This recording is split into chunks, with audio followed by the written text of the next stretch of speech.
चले ना, previous class में हम लोगों ने बॉन्ड एनर्जी बॉन्ड स्ट्रेंथ के क्वेश्चन स्टार्ट करे थे, तो उसके ऊपर बात कर लेते हैं, एक बार फटाफट रिवाइज कर लेते हैं। याद करिए हम लोग एक्सटेंट ऑफ ओवरलैपिंग की बात करी थी कि एक्सटेंट ऑफ ओवरलैपिंग जितनी ज्यादा होगी बॉन्ड स्ट्रेंथ उतनी ज्यादा होगी। उसके अलावा बात करें तो दो तरह की ओवरलैपिंग थी, कोएक्सियल जिससे सिग्मा बॉन्ड बनता था जिसको एंड टू एंड ओवरलैपिंग भी बोलते हैं, और एक होता है कोलैटरल साइडवाइज जिसको पाई बॉन्ड भी बनता है, मतलब जिससे sigma bond will be always stronger than the pi bond because extent of overlapping is always greater in sigma bond. ठीक है, इसके अलावा एसएस एसपी पीपी ओवरलैपिंग से सिग्मा बनेगा, पी पाई और डी पाई या कभी कभार डी पाई से पाई बॉन्ड भी बन जाएगा। ये सब बात हम लोग कर चुके हैं। इसके अलावा हम लोग बॉन्ड स्ट्रेंथ की जब बात कर रहे थे तो आपको बोला था कि जब भी सिग्मा का कंपैरिजन सिग्मा से हो और पाई का कंपैरिजन पाई से हो तो आपको क्या लगाना है बेटा, वीबीडी। वीबीडी का पहला फैक्टर हम लोगों ने पढ़ा था शेल नंबर, दूसरा फैक्टर पढ़ा था डायरेक्शनल नेचर, और मैंने आपको बोलता डायरेक्शनल नेचर तभी यूज करेंगे जब आपको ऐसे 1s 2s 2p वगैरह या सब शेल लिख के दे, वरना अगर एटम के फॉर्म में दे रखा है तो पहला फैक्टर शेल नंबर और सीधे तीसरा फैक्टर जो है फोन वाला फैक्टर लोन पेयर रिपल्शन वाला फैक्टर आ जाएगा। ठीक है, लास्ट क्लास में कुछ क्वेश्चंस हम लोगों ने सॉल्व करे थे और उसमें पहला वाला जो क्वेश्चन था CCNNOO, उसके अंदर मैंने आपको थोड़ा सा डिफरेंस भी बताया था कि अगर CCNNOO लिख के दे और C2N2O2 लिख के दे तो बेटा दोनों क्वेश्चन सेम नहीं है, दोनों क्वेश्चन अलग अलग है, तो आपको ये समझ में आना चाहिए। ठीक है, कितने क्वेश्चन हो गए थे कल? 4। ठीक है, अगर आगे बढ़े कल लास्ट में carbon carbon silicon silicon germanium germanium हो गया, तो कितने हुए? 3 या 4? 4 हो गए ना। हाँ, अब आगे बढ़ते हैं, 5th नंबर के क्वेश्चन पे मूव करते हैं बेटा। 5th नंबर पे जो क्वेश्चन हम लोग ले रहे हैं, मान लीजिए आपको एग्जाम में दिया गया बेटा F2Cl2 Br2 और I2। ठीक है, और इनके अंदर आपसे बोला गया है कि बॉन्ड स्ट्रेंथ या बॉन्ड एनर्जी या बॉन्ड डिसोसिएशन एनर्जी का ऑर्डर बनाना है। पहली बात, चांद सितारों से सजा दें इस क्वेश्चन को, है ना। अब आपको समझ में आ जाना चाहिए कि मतलब ये क्वेश्चन बहुत ज्यादा इंपॉर्टेंट है। सबसे ज्यादा बार बॉन्ड एनर्जी या बॉन्ड स्ट्रेंथ का जो क्वेश्चन आया है, मान लो अगर 10 बार बॉन्ड स्ट्रेंथ बॉन्ड एनर्जी पे अभी तक जब से एग्जाम चल रहे 10 बार क्वेश्चन पूछा गया है, तो 10 में से 5 से 6 बार यही क्वेश्चन पूछा गया जो आपकी स्क्रीन पर है। ठीक है ना, तो बहुत इंपॉर्टेंट क्वेश्चन है, एनसीईआरटी में इसका मेंशन है। ग्रुप नंबर 17 जो पी ब्लॉक की एनसीईआरटी है, 12th की आपकी एनसीईआरटी है, वहां पर जैसे ग्रुप 17 शुरू होता है उसका जो फर्स्ट पेज है वहां पर ये बात मेंशन्ड है, और इसीलिए इसके क्वेश्चन के पूछे जाने की पॉसिबिलिटी भी बहुत ज्यादा है, और इवन बोर्ड के लिए काम किया आपकी। ठीक है ना, जब भी ग्रुप 15 16 17 18 से रिलेटेड कोई भी बात आप पढ़ रहे हो तो समझ जाइएगा वो आपके बोर्ड से रिलेटेड भी रहेगी। ठीक है, आइए F2Cl2 Br2 I2 की बात करते हैं बेटा। पहली बात, क्या ये डायटोमिक स्पीशीज है या नहीं बेटा? है। डायटोमिक में अगर हम लोग देखें तो यहाँ पर बॉन्ड्स ओपन करके दिए या क्लोज करके दिए बेटा? क्लोज करके, तो आपको बॉन्ड्स खुद ओपन करने पड़ेंगे, और ये हम मान के चलते कि इतना हमें पता है कि बेटा फ्लोरीन फ्लोरीन का जो बॉन्ड होता है वो कैसा बॉन्ड होता है बेटा? सिंगल होता है या डबल होता है बेटा? Single. Fluorine fluorine chlorine chlorine bromine bromine और आयोडीन आयोडीन, क्यों इनके बीच में सिंगल कोवेलेंट बॉन्ड है बेटा? कोवेलेंट बॉन्ड क्यों बनता है? अनपेयर्ड इलेक्ट्रॉन की पेयरिंग ले।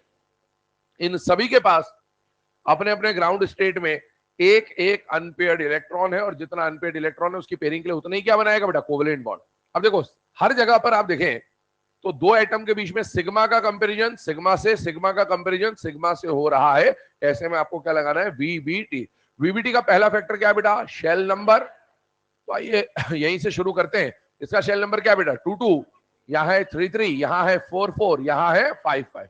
कल जो लास्ट में क्वेश्चन हम लोगों ने किया था, है ना, carbon carbon silicon silicon germanium germanium SN SN, वो भी इसी पैटर्न का था,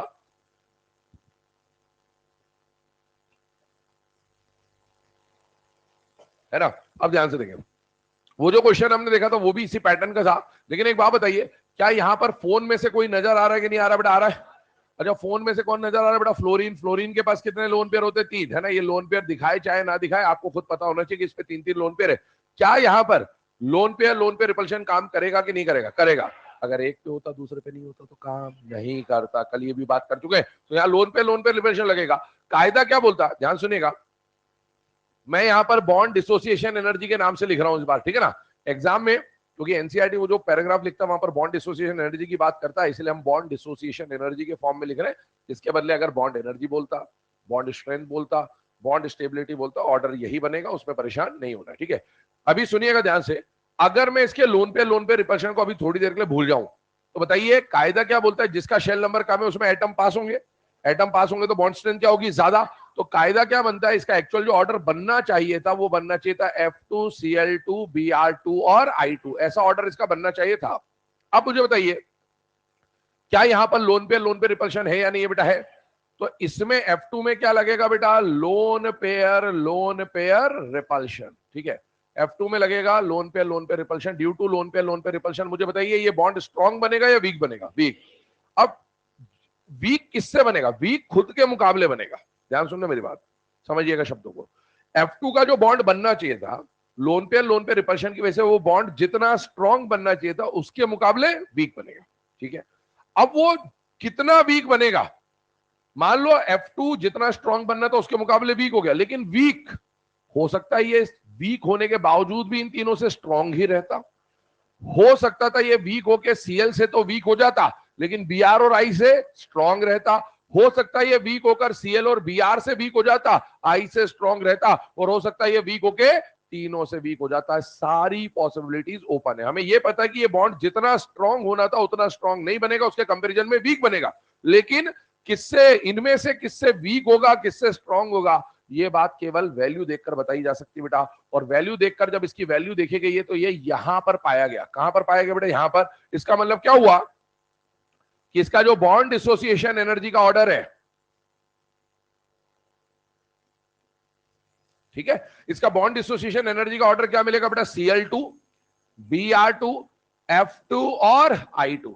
अब ये यहीं पर क्यों आया? इसके पीछे लॉजिक सिर्फ एक है कि वैल्यू इसकी ऐसी मिली। हमें ये जरूर पता है कि ये वीक बनेगा, लेकिन कितना वीक बनेगा ये वैल्यू ही बता सकती है। और ये F2 आपको इस जगह पर देखने को मिलता है, और उसका रीजन कभी पूछा जाएगा तो रीजन क्या होगा बेटा? Due to LP repulsion. एक बात ध्यान सुन ले, मैंने आपको शुरुआत में बोला था कि आपको बहुत सारे एक्सेप्शन पढ़ाए जाएंगे, लेकिन उनमें से कुछ ऐसे एक्सेप्शन है जो मैं बोलूंगा आपको कि याद होने ही चाहिए। उनमें से एक अभी तक आपको बताया था Li+ और Mg2+, ये सेकेंड नंबर है, रटा हुआ होना ही चाहिए।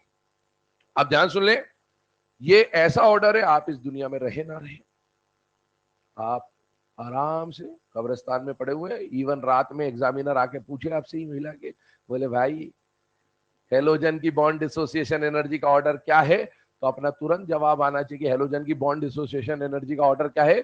Cl2, Br2, F2, I2। बोलो क्या ऑर्डर है? फिर से बोलो क्या ऑर्डर है? तो ये ऑर्डर बहुत इंपॉर्टेंट है, ये ऑर्डर बिल्कुल याद होना चाहिए, रटा हुआ होना चाहिए। कोई भी कभी भी पूछ ले तो ये हेलोजन की बॉन्ड डिसोसिएशन एनर्जी का ऑर्डर हमें बिल्कुल याद होना चाहिए। फटाफट इसको नोट डाउन करेंगे। अच्छा, एक और क्वेश्चन पहले डिस्कस कर लेते हैं, दोनों को एक साथ ही नोट कर लीजिएगा। आइए अगले क्वेश्चन की तरफ चलते हैं। अगला क्वेश्चन आपको दिया गया बेटा H2 और HF। ध्यान से देखिएगा, ये जो H2 HF है इसके ऊपर बात करते हैं। मुझे बताइए यहां पर क्या ये दोनों डायटोमिक है या नहीं बेटा? है। डायटोमिक में अभी बॉन्ड्स ओपन करके नहीं दिए, तो बॉन्ड्स आपको खुद ओपन करने हैं। जब बॉन्ड्स आप ओपन करोगे तो बेटा हाइड्रोजन में कैसा बॉन्ड मिलेगा? सिंगल। और HF में भी कैसा बॉन्ड मिलेगा? सिंगल। इन दोनों बॉन्ड्स को जब आप चेक कर रहे हैं तो मुझे एक बात बताओ, हाइड्रोजन के लिए यहां पर आप क्या निकालोगे बेटा? Shell number. और फ्लोरीन के लिए क्या निकालोगे बेटा? Shell number. यहां पर शेल नंबर है 11, वहां पर शेल नंबर है 12। मुझे एक बात बताइए, शेल नंबर 11 और 12 में अगर मैं बॉन्ड एनर्जी का ऑर्डर बनाता हूं तो बताइए क्या HH का बॉन्ड स्ट्रॉन्ग होना चाहिए या वीक होना चाहिए बेटा? स्ट्रॉन्ग होना चाहिए, ये जो ऑर्डर है। अच्छा, एक और बात बताओ, क्या इसमें फ्लोरीन दिख रहा है कि नहीं दिख रहा है बेटा? दिख रहा है। पर यहाँ पर लोन पे रिपल्शन होगा कि नहीं होगा? नहीं होगा। तो ऑर्डर पे कोई फर्क नहीं पड़ रहा है, ऑर्डर ऐसा होना चाहिए था, ऑर्डर ऐसा होना चाहिए था। यहां से देख ले,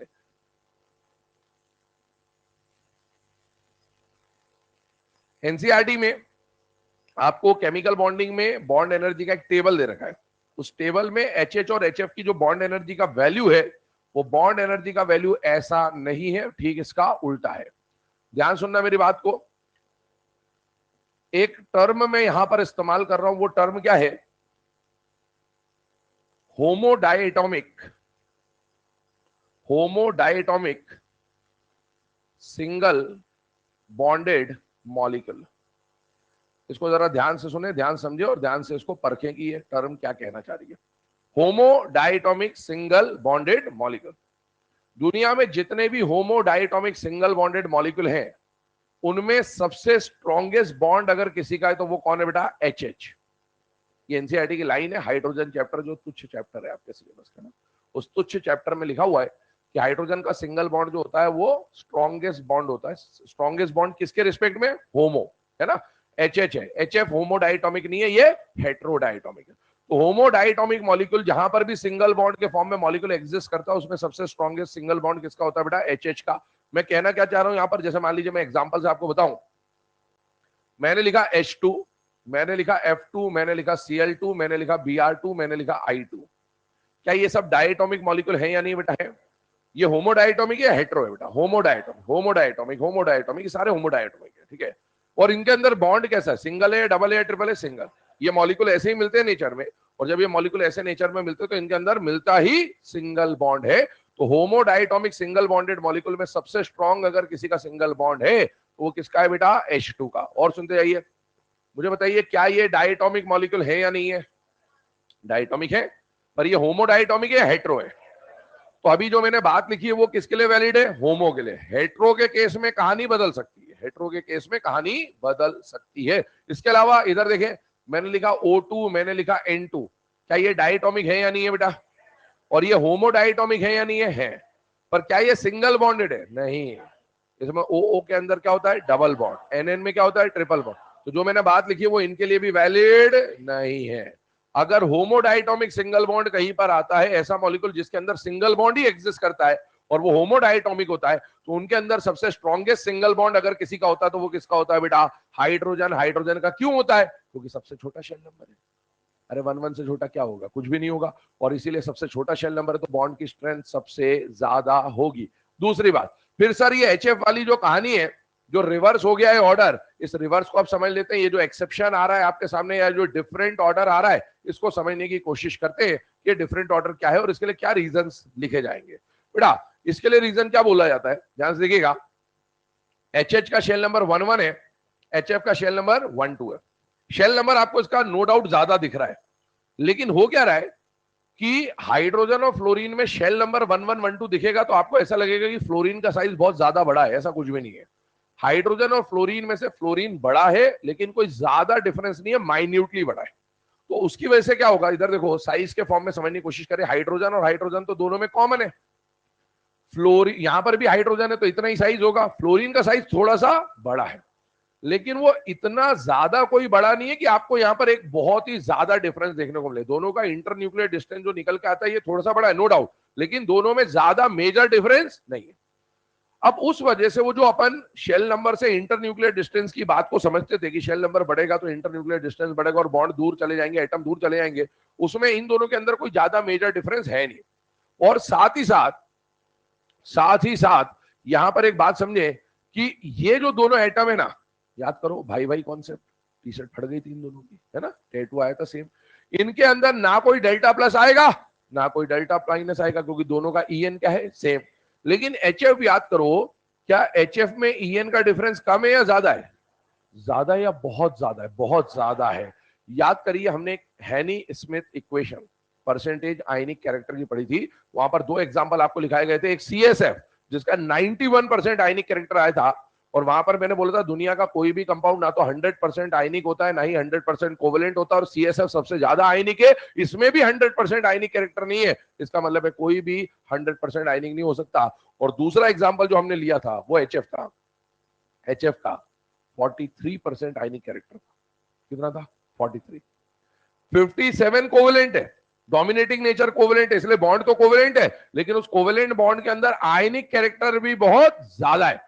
बेटा इसके अंदर बहुत ज्यादा चार्ज सेपरेशन होगा, बहुत ज्यादा चार्ज सेपरेशन होगा, मतलब इसमें प्लस माइनस बहुत ज्यादा आएगा। और प्लस माइनस देखो, बॉन्ड लेंथ लगभग बराबर है, थोड़ा सा बड़ा है, लेकिन इस पे कोई चार्ज नहीं आ रहा और इस पे प्लस माइनस आ रहा है, और वो भी बहुत ज्यादा आ रहा है। बेटा ये प्लस और माइनस एक दूसरे को अट्रैक्ट करेंगे कि रिपेल करेंगे? बेटा अट्रैक्ट करेंगे।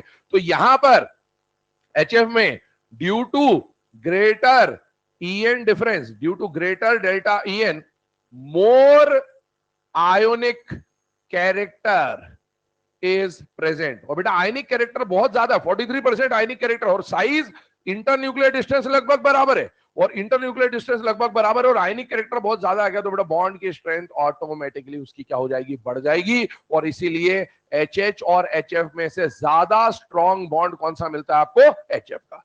तो सर ये बात तो चलो ठीक है, मान ली आपकी। तो क्या ऐसा कुछ है क्या कि जैसे अभी मैंने बोला कि HH और HF में से HF ज्यादा, क्यों? क्योंकि इसके अंदर आयनिक कैरेक्टर है। तो सर अगर मैंने यहां HCl लिख दिया तो आयनिक कैरेक्टर तो HCl में भी आएगा, इस पे कोई प्लस माइनस नहीं है, लेकिन इस पे तो प्लस माइनस है। HBr में भी होगा, HI में भी होगा, कोई भी 2 डिफरेंट EN वाले एटम आएंगे उनमें तो ये बात होनी चाहिए। तो क्या यहां पर भी ये ज्यादा होगा? नहीं। क्यों नहीं होगा? साइज। बात समझिएगा, है ना। यहां पर ये बात क्यों वैलिड हो पाई? क्योंकि दोनों का इंटरन्यूक्लियर डिस्टेंस लगभग बराबर था, इसीलिए डेल्टा ईएन वाला फैक्टर डोमिनेट कर गया। लेकिन जब आप HCl लोगे तो इंटरन्यूक्लियर डिस्टेंस दोनों में बहुत डिफरेंट हो जाएगा, क्योंकि वो 1-1 होगा और ये 1-3 होगा, और इस वजह से वहां पर कितना भी चार्ज डेवलप हो जाए, इसमें बॉन्ड स्ट्रेंथ का ऑर्डर जो है वो चेंज नहीं होगा। नोट डाउन करिए, इसे बहुत इंपॉर्टेंट क्वेश्चन है, एनसीईआरटी का, है ना। डेटा दे रखा है इसमें, आज तक कभी पूछा नहीं गया, लेकिन जब आएगा तो आंसर की आने के बाद ही पता चलेगा, इसलिए पहले से पता रखें। छापिए फटाफट, 2 मिनट का समय है, समय शुरू हो चुका है, 30 सेकंड निकल चुके हैं।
लिख लिया? 30 सेकेंड।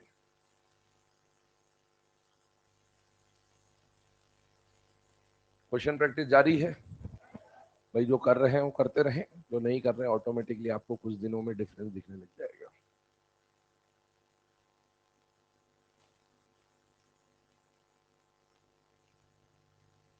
जो खेल अभी खेल रहे हैं आप लोग, प्रैक्टिस जो कर रहे हो, जो नहीं कर रहे हो, उसका डिफरेंस अभी समझ नहीं आएगा, लेकिन 2-3 महीने बाद आपको बिल्कुल क्लियर विजिबल डिफरेंस दिखेगा। कॉन्फिडेंस लेवल पे, प्रैक्टिस लेवल पे, सब कुछ मतलब ऐसे छटनी हो जाएगी एक तरह से ना। जो भी 10-15 लोग कर रहे होंगे वो कहीं और होंगे, और जो नहीं कर रहे वो इंतजार करिएगा बेटा। बुरा लगेगा लेकिन बात सही है ये, ठीक है। तो बुरा लगे तो लगता रहे, लेकिन ऐसा ही होगा बेटा, है ना। इसीलिए कोशिश करें कि प्रैक्टिस करना शुरू कर दें, अभी भी लेट नहीं हो, लेकिन अब इससे ज्यादा अगर आप और समय बर्बाद करेंगे तो फिर बेटा बहुत ज्यादा प्रॉब्लम में जाएंगे। फिर पक्का है नेक्स्ट ईयर आपको तैयारी करनी ही पड़ेगी, मैं बता दे रहा हूँ अभी, है ना। मेरे बेटे, है ना, वो काम नहीं करेंगे। जो बात सही है वो समझिए, है ना। तो आपके फायदे की बात है, प्रैक्टिस करना स्टार्ट कर दें, समय व्यर्थ ना करें, जितनी हो सकती। जरूरी नहीं कि ऐसा दिन कोई अगर ऐसा बोले कि 12 घंटे पढ़ने से सिलेक्शन होता है, ऐसा कुछ भी नहीं होता। सिलेक्शन कंटिन्यूस प्रैक्टिस से होगा। 4 घंटे पढ़ते हो, 4 घंटे पढ़ो, लेकिन रेगुलर पढ़ो, ये बात ध्यान रखना, है ना। चले आगे बढ़ते हैं अगले क्वेश्चन की तरफ। 6 क्वेश्चन अभी तक हम लोग डिस्कशन करें बेटा। 7th नंबर के क्वेश्चन पे चलते हैं। ये भी नीट में आया हुआ क्वेश्चन है 2 साल पहले, तो आइए इसके ऊपर डिस्कशन करते हैं।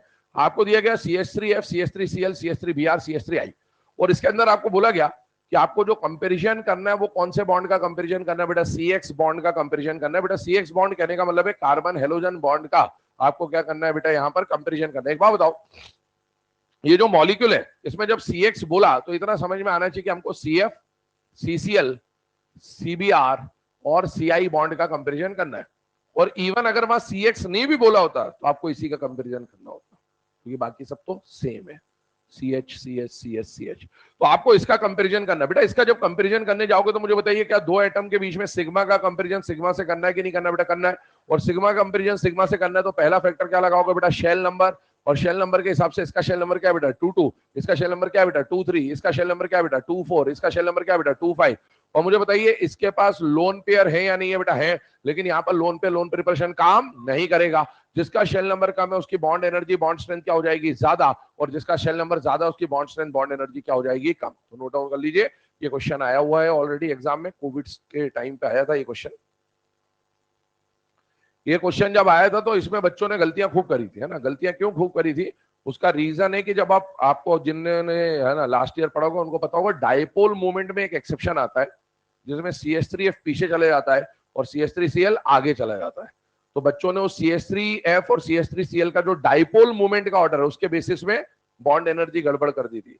ये समझना पड़ेगा आपको कि डाइपोल मूवमेंट होता है, बॉन्ड एनर्जी होती है, जिसका जो कॉन्सेप्ट होता है वो वही लगेगा। तो इसमें सीधा सा अपने को शेल नंबर और रिपल्शन देखना होता है, शेल नंबर और रिपल्शन देखिए, उसके हिसाब से आपको आंसर बिल्कुल क्लियरली मिल जाएगा। चलिए आगे बढ़ते हैं अब इसमें अगले केस की तरफ, है ना। अभी तक हम लोगों ने जो कंपैरिजन किया वो किसका कंपैरिजन किया बेटा, सिग्मा बॉन्ड का कंपैरिजन किया। लेकिन ध्यान सुने, सिग्मा का सिग्मा से कंपैरिजन होने के अलावा आपको क्या पढ़ना है बेटा, पाई का पाई से कंपैरिजन। तो आइए अब हम लोग यहाँ पर जो अगला केस देखने वाले हैं that is comparison between pi bonds, है ना, comparison between pi bond strength, comparison between pi bond strength. ठीक है, ये जो टॉपिक अपन पढ़ रहे हैं इसमें सिर्फ अपन पाई बॉन्ड के स्ट्रेंथ को कंपेयर कर रहे होंगे। अभी हमारे सिलेबस में मैंने बोला था आपको हाइब्रिडाइजेशन जब पढ़ लेंगे अपन, इसके बाद हाइब्रिडाइजेशन पे आएंगे। हाइब्रिडाइजेशन जब खत्म होगा उसके बाद एक पूरा टॉपिक आएगा अपने पास टाइप ऑफ पाई बॉन्ड नाम का, जहां पर पी पाए कि नहीं पी पाए, कि जी पाए कि नहीं जी पाए, कितना पी पाए कितना जी पाए, वो सब अपन देखेंगे आगे जाके। लेकिन यहाँ पर सिर्फ मैं लिख के दे दूंगा कि आपको ये पाई बॉन्ड है और उसका बस कंपेरिजन करना है, बाकी वो टाइप वाइप पहचानना अपन बाद में सीखेंगे, ठीक है ना। आइए यहाँ पर पाई बॉन्ड स्ट्रेंथ की बात कर रहे हैं, बेटा ध्यान सुनिएगा।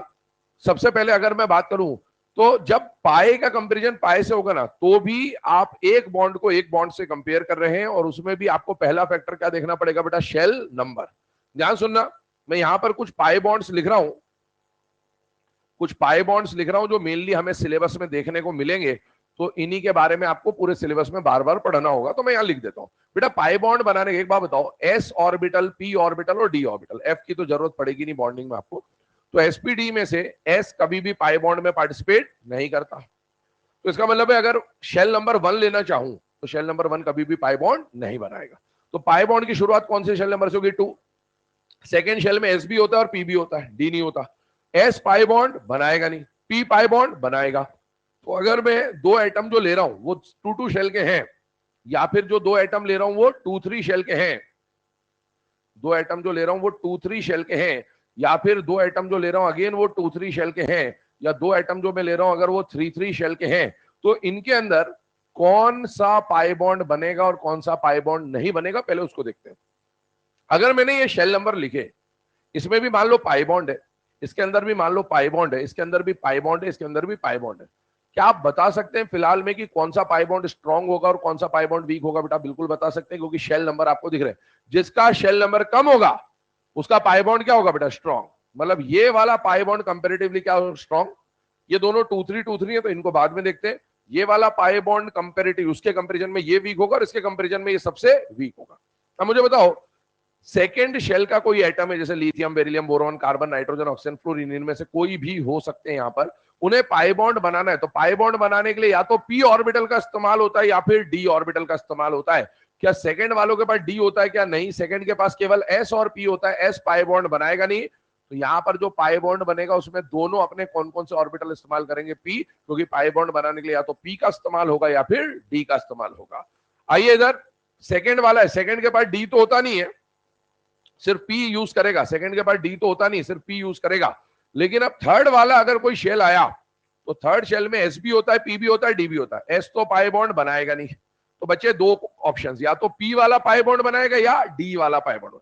मान लो यहां पर मैंने एक बार डी से पाई बॉन्ड बना के दे दिया और एक बार पी से पाई बॉन्ड बना के दे दिया, तो 2-3 में दो ऑप्शंस बनते, एक तो 2p पाई 3d पाई और एक 2p पाई 3p पाई। और अगर थर्ड में बात करूं तो थर्ड में एस पी डी तीनों है, एस तो बनाएगा नहीं, या तो पी बनाएगा या डी बनाएगा। एक बार यहां पी और यहां भी पी आ सकता है, एक बार यहां डी और यहां भी डी आ सकता है, और एक बार दोनों में से किसी एक का पी और किसी एक का डी आ सकता है। मैं फिलहाल में एक ही ऑप्शन लिख रहा हूं और वो क्या है बेटा, पी और पी, क्योंकि मेनली ये यूज में आएगा आपको, ठीक है। अच्छा मुझे बताइए, शेल नंबर के बेसिस पे 2-2 वाला बॉन्ड स्ट्रांग होगा, 2-3 वाले वीक होंगे और 3-3 वाला और भी वीक होगा। इस 3-3 में चाहे पीपी आए, चाहे पीडी आए, चाहे डीडी आए, वो इनके मुकाबले वीक ही होगा, क्योंकि उसका शेल नंबर क्या है, ज्यादा, ठीक है। अब आते हैं, मुझे बताइए यहां पर शेल नंबर क्या है बेटा, 2-3, यहां पर शेल नंबर क्या है, 2-3। अब हमको कंपैरिजन करना है कि पी पाए पी पाए, पी पाए पी पाए और पी पाए डी पाए में से ज्यादा स्ट्रॉन्ग कौन है। तो ज्यादा स्ट्रॉन्ग बॉन्ड कौन सा है बेटा, पी पाए डी पाए या फिर डी पाए पी पाए, दोनों में से कुछ भी बोल दूं, बात एक ही है। ये स्ट्रॉन्ग है, लेकिन ये क्यों स्ट्रॉन्ग है, इसका कारण क्या है, क्या है कारण? शेल नंबर तो सेम है दोनों के, 2-3 2-3, आंसर इज गलत है। extent of overlapping. Answer is extent of overlapping. Directional nature is not the answer here. ठीक है ना? आप एक बार बताओ कैसे पता आपको इसका डायरेक्शनल नेचर क्यों ज्यादा है? S is non-directional, P, D, F are directional. लेकिन पीडीएफ में से कौन डायरेक्शनल ज्यादा है, कौन डायरेक्शनल कम है, ऐसा कोई किताब नहीं लिखती बेटा. किसी भी किताब में ये मेंशन नहीं है कि P इज मोर डायरेक्शनल या D इज मोर डायरेक्शनल या F इज मोर डायरेक्शनल. तीनों डायरेक्शनल होते हैं, दैट्स इट. तो इसीलिए इसमें अगर आप ये सोच रहे हैं कि ये मोर डायरेक्शनल है, ये लेस डायरेक्शनल है, जैसा कि अपन ने सिग्मा में करा था SS SP PP, तो बच्चा क्या सोचता है उसी हिसाब से ये मोर डायरेक्शनल होगा, ये लेस डायरेक्शनल होगा. ऐसा कुछ भी नहीं है. ये भी डायरेक्शनल है, ये भी डायरेक्शनल है, ये भी डायरेक्शनल है, ये भी डायरेक्शनल है. अब दोनों में से कोई ऐसा नहीं है कि ज्यादा डायरेक्शनल और कोई कम डायरेक्शनल हो. तो आप फिर इसको कैसे सॉल्व कर रहे हैं? इसको सॉल्व किया जाता है एक्सटेंट ऑफ ओवरलैपिंग की मदद से. अब एक्सटेंट ऑफ ओवरलैपिंग का कहने का मतलब क्या है? आइए इन दोनों पे फोकस करते हैं. हमारा फोकस फिलहाल में इन दोनों कंपैरिजन पे है. We are comparing 2p pi 3p pi, इसको लिखा है पहले और फिर इसको लिख रहा हूं. We are comparing 2p pi 3p pi with 2p pi 3d pi. पहला पॉइंट, दोनों में शेल नंबर सेम है.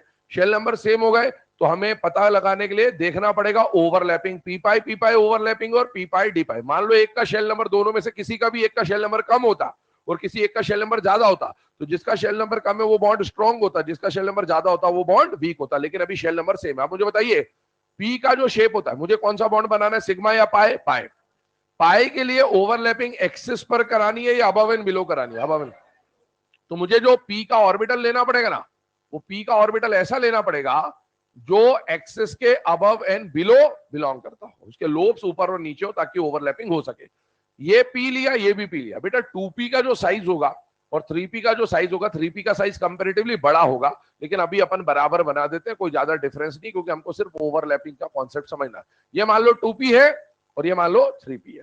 मुझे बताइए इसके अंदर आप कौन कौन सा ऑर्बिटल ले रहे हैं? एक तो 2p ऑर्बिटल ले रहे हैं और एक 3d ऑर्बिटल ले रहे हैं. बेटा d का शेप कल पढ़ा था, तो d का शेप कैसा होता है बेटा? डबल डंबल होता है. इस तरह से 2p और 3d बना दिया. अब एक बार इसकी ओवरलैपिंग इससे करानी है और एक बार इसकी ओवरलैपिंग इससे करानी है. अच्छा एक बात बताओ, क्या दोनों में 2p और 2p दोनों में 2p कॉमन है कि नहीं है? बेटा है. तो अपन इसको दो अलग अलग केसेस से ना समझ के एक केस से समझते हैं. मैं दोनों का जो 2p है ना उसको एक ही बार बना देता हूं. तो एक बार 2p को 3p से ओवरलैप कराएंगे और एक बार 2p को 3d से ओवरलैप कराएंगे. बेटा इसका शेल नंबर 3 है, इसका शेल नंबर 3 है. दोनों के जो न्यूक्लियस होंगे वो सेम होंगे क्योंकि दोनों का शेल नंबर सेम है. तो इसको उठा के यहां पर रख दो. तो ध्यान से देखिएगा, ये बनाया मैंने 3D, व्हाइट कलर से जो बनाया मैंने कौन है बेटा? 3D. और यहां पर जो मैं ग्रीन कलर से ड्रॉ कर रहा हूं ये कौन है बेटा? 3p. ये मैंने इसका सेंटर उठा के इस पर रख दिया ताकि दोनों मर्ज हो जाए.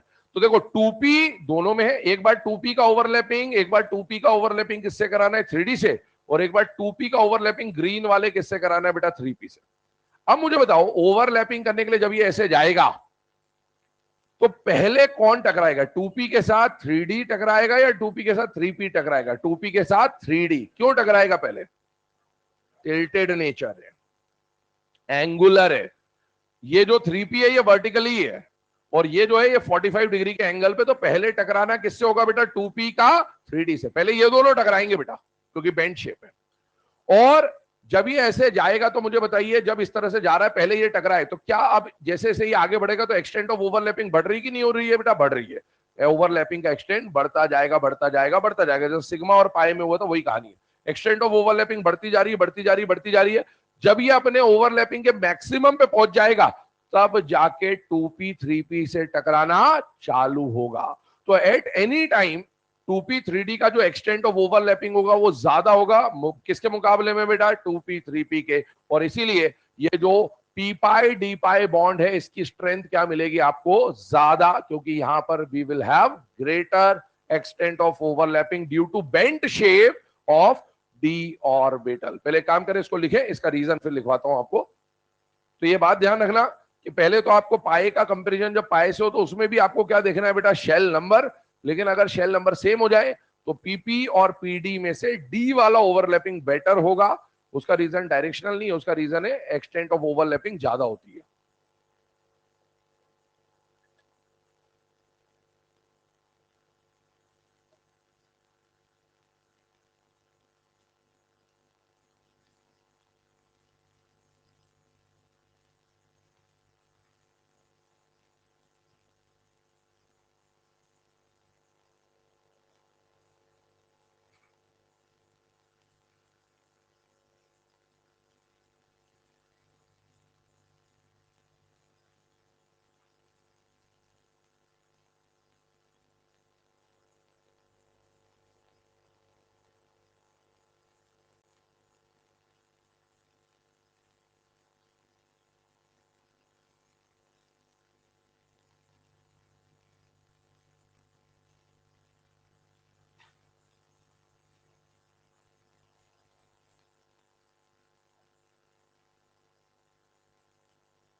चले बेटा ना, अब ये जो ऑर्डर बना हुआ है इसमें जो बॉन्ड स्ट्रेंथ का मैंने रीजन बताया ना, डी का शेप जो होता है थोड़ा बेंट होता है, टिल्टेड होता है, वो लिखवा दे रहा हूँ, लिखेगा। ये जो कौन सा वाला जो दोनों सर्कल बने हुए ना, उसमें से 2p पाई 3d पाई जो अपन ने लिखा है ग्रेटर एक्सटेंट पे ना, उसके लिए लिखिएगा, एरो बना लीजिएगा। Stronger due to greater extent of overlapping, stronger due to greater extent of overlapping, P pi D pi वाला जो बॉन्ड होता है वो ज्यादा स्ट्रॉन्ग होता है due to greater extent of overlapping as d orbital is tilted in shape, tilted या bent कुछ भी लिख सकते हैं, as d orbital is tilted in shape। तो भाई पी पाई डी पाई का जो बॉन्ड होता है वो स्ट्रॉन्गर होता है क्योंकि वहां पर ग्रेटर एक्सटेंट ऑफ ओवरलैपिंग होती है। और ग्रेटर एक्सटेंट ऑफ ओवरलैपिंग क्यों होती है? क्योंकि डी का जो शेप होता है वो टिल्टेड या फिर बेंट होता है due to tilted nature of d orbital. चलिए आगे बढ़ते हैं। अब ये जो हमने कंपैरिजन सीखा, इस कंपैरिजन को अप्लाई करने की बारी आ रही है कि हमें कहां पर अप्लाई करना है। मेनली आपको सिलेबस में जो पाई बॉन्ड मिलेंगे, ध्यान सुनना, मेनली आपको सिलेबस में जो पाई बॉन्ड मिलेंगे वो ये दो तरह के पाई बॉन्ड मिलेंगे। इसका मतलब ये नहीं कि ये पाई बॉन्ड बन नहीं सकते, बट इनकी स्ट्रेंथ कंपैरेटिवली क्या होती है बेटा? वीक होती है। तो ये हर जगह नहीं बन सकते, कहीं पे बनेंगे कहीं पर नहीं बनेंगे। आइए इसके एग्जाम्पल के ऊपर बात करते हैं। एग्जाम्पल के फॉर्म में दो एग्जाम्पल्स हमें डिस्कस करने हैं, जिनमें से पहला एग्जाम्पल कौन है बेटा? CO2 एंड SiO2 का कंपैरिजन।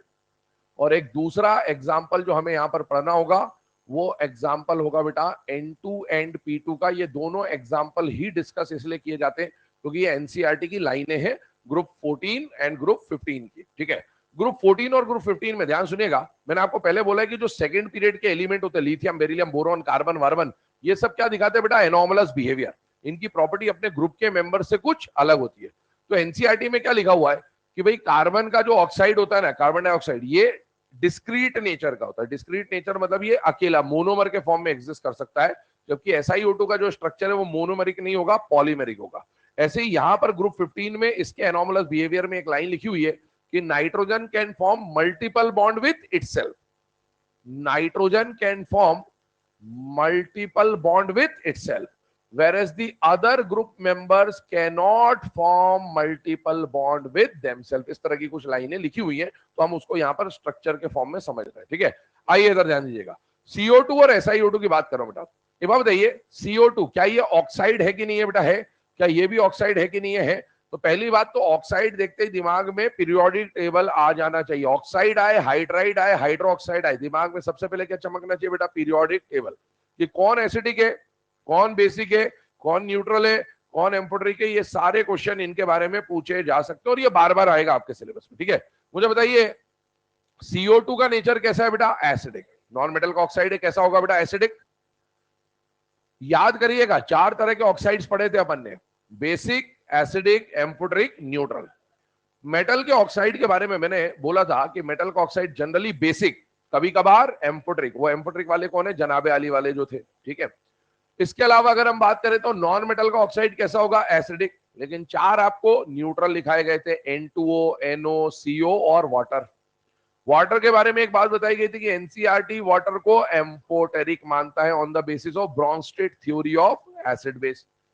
अब मुझे बताइए, सिलिकॉन मेटल है कि मेटलॉइड है कि नॉन मेटल है? बालिका, सीता, गीता, ऐश्वर्या सब ट्यूशन पढ़ने आते, क्या ये मेटलॉइड है कि नहीं है? जब हमने पीरियोडिक टेबल में एसिडिक बेसिक पढ़ा था ना, वो ध्यान सुन लेना, पीरियोडिक टेबल में जब हमने एसिडिक बेसिक पढ़ा था ना, वहां पर हमने सिर्फ मेटल और नॉन मेटल के रिस्पेक्ट में बात करी थी, वहां पर हमने मेटलॉइड को इंक्लूड नहीं किया। क्यों इंक्लूड नहीं किया था? उस समय पे मैंने आपको एक बात बोली थी कि मेटलॉइड का जो ऑक्साइड होगा, देखो बहुत सारे मेटलॉइड है ना, बालिका, सीता, गीता, ऐश्वर्या ट्यूशन पढ़ने आते हैं, इनमें से किसी मेटलॉइड का ऑक्साइड एसिडिक हो सकता है, किसी मेटलॉइड का ऑक्साइड बेसिक हो सकता है, किसी मेटलॉइड का ऑक्साइड एम्फोटेरिक हो सकता है। इसलिए मेटलॉइड के ऑक्साइड्स के बारे में कुछ ऐसा क्लियर नहीं है कि वो एसिडिक होगा कि बेसिक होगा कि एम्फोटेरिक होगा, और इसीलिए हमें उसे इंडिविजुअली पढ़ना होता है। उस इंडिविजुअली में से पहला केस आपके सामने आ गया, और वो कौन आ गया बेटा? SiO2। क्या ये मेटलॉइड का ऑक्साइड है या नहीं बेटा? है। अब मेटलॉइड का ऑक्साइड कैसा होगा इसके बारे में क्लियर कोई लाइन नहीं है, तो अपने को इंडिविजुअली चेक करना है। इसके बारे में बात करते हैं। SiO2 का जो नेचर है वो एसिडिक है बेटा, पहली बात। कैसे एसिडिक है सर, कैसे याद रखेंगे इसको? तो ध्यान सुनना, मुझे बताइए क्या बोरॉन और सिलिकॉन का डायगोनल रिलेशनशिप है या नहीं है बेटा? है। और मुझे बताइए बोरॉन को एनसीईआरटी क्या बोलता है बेटा? Non metal. मेरे हिसाब से तो ये भी मेटलॉइड ही है, बालिका, है ना? लेकिन ये क्या है? एनसीईआरटी के हिसाब से नॉन मेटल। नॉन मेटल का ऑक्साइड कैसा होगा? एसिडिक। तो ये भी तो इसके साथ डायगोनल रिलेशनशिप दिखा रहा है, तो इनकी प्रॉपर्टी क्या होगी बेटा? सेम। तो इसका नेचर भी कैसा होगा? एसिडिक। तो ध्यान रखिएगा, आगे कभी भी अगर SiO2 के ऑक्साइड का नेचर पूछा जाए तो आपको ये पता होना चाहिए कि SiO2 के ऑक्साइड का नेचर कैसा होने वाला है? एसिडिक होने वाला है। अब आगे सुनिए, CO2 का स्ट्रक्चर बच्चा बच्चा जानता है बेटा कि CO2 का स्ट्रक्चर ऐसा होगा। और SiO2, क्योंकि कार्बन और सिलिकॉन सेम ग्रुप के हैं, तो जैसा कारनामा कार्बन ने करके दिखाया वैसा ही कारनामा किसको करना चाहिए था? सिलिकॉन को भी करना चाहिए था।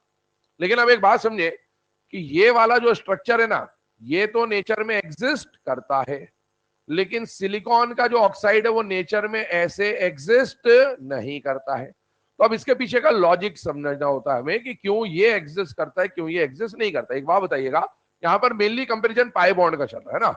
दो एटम के बीच का पहला बॉन्ड सिग्मा, दो एटम के बीच का पहला बॉन्ड सिग्मा, दूसरा बॉन्ड पाई, दूसरा बॉन्ड पाई। दो एटम के बीच का पहला सिग्मा, दूसरा पाई, दूसरा पाई। सिग्मा और पाई में से सिग्मा बॉन्ड हमेशा स्ट्रांग होगा।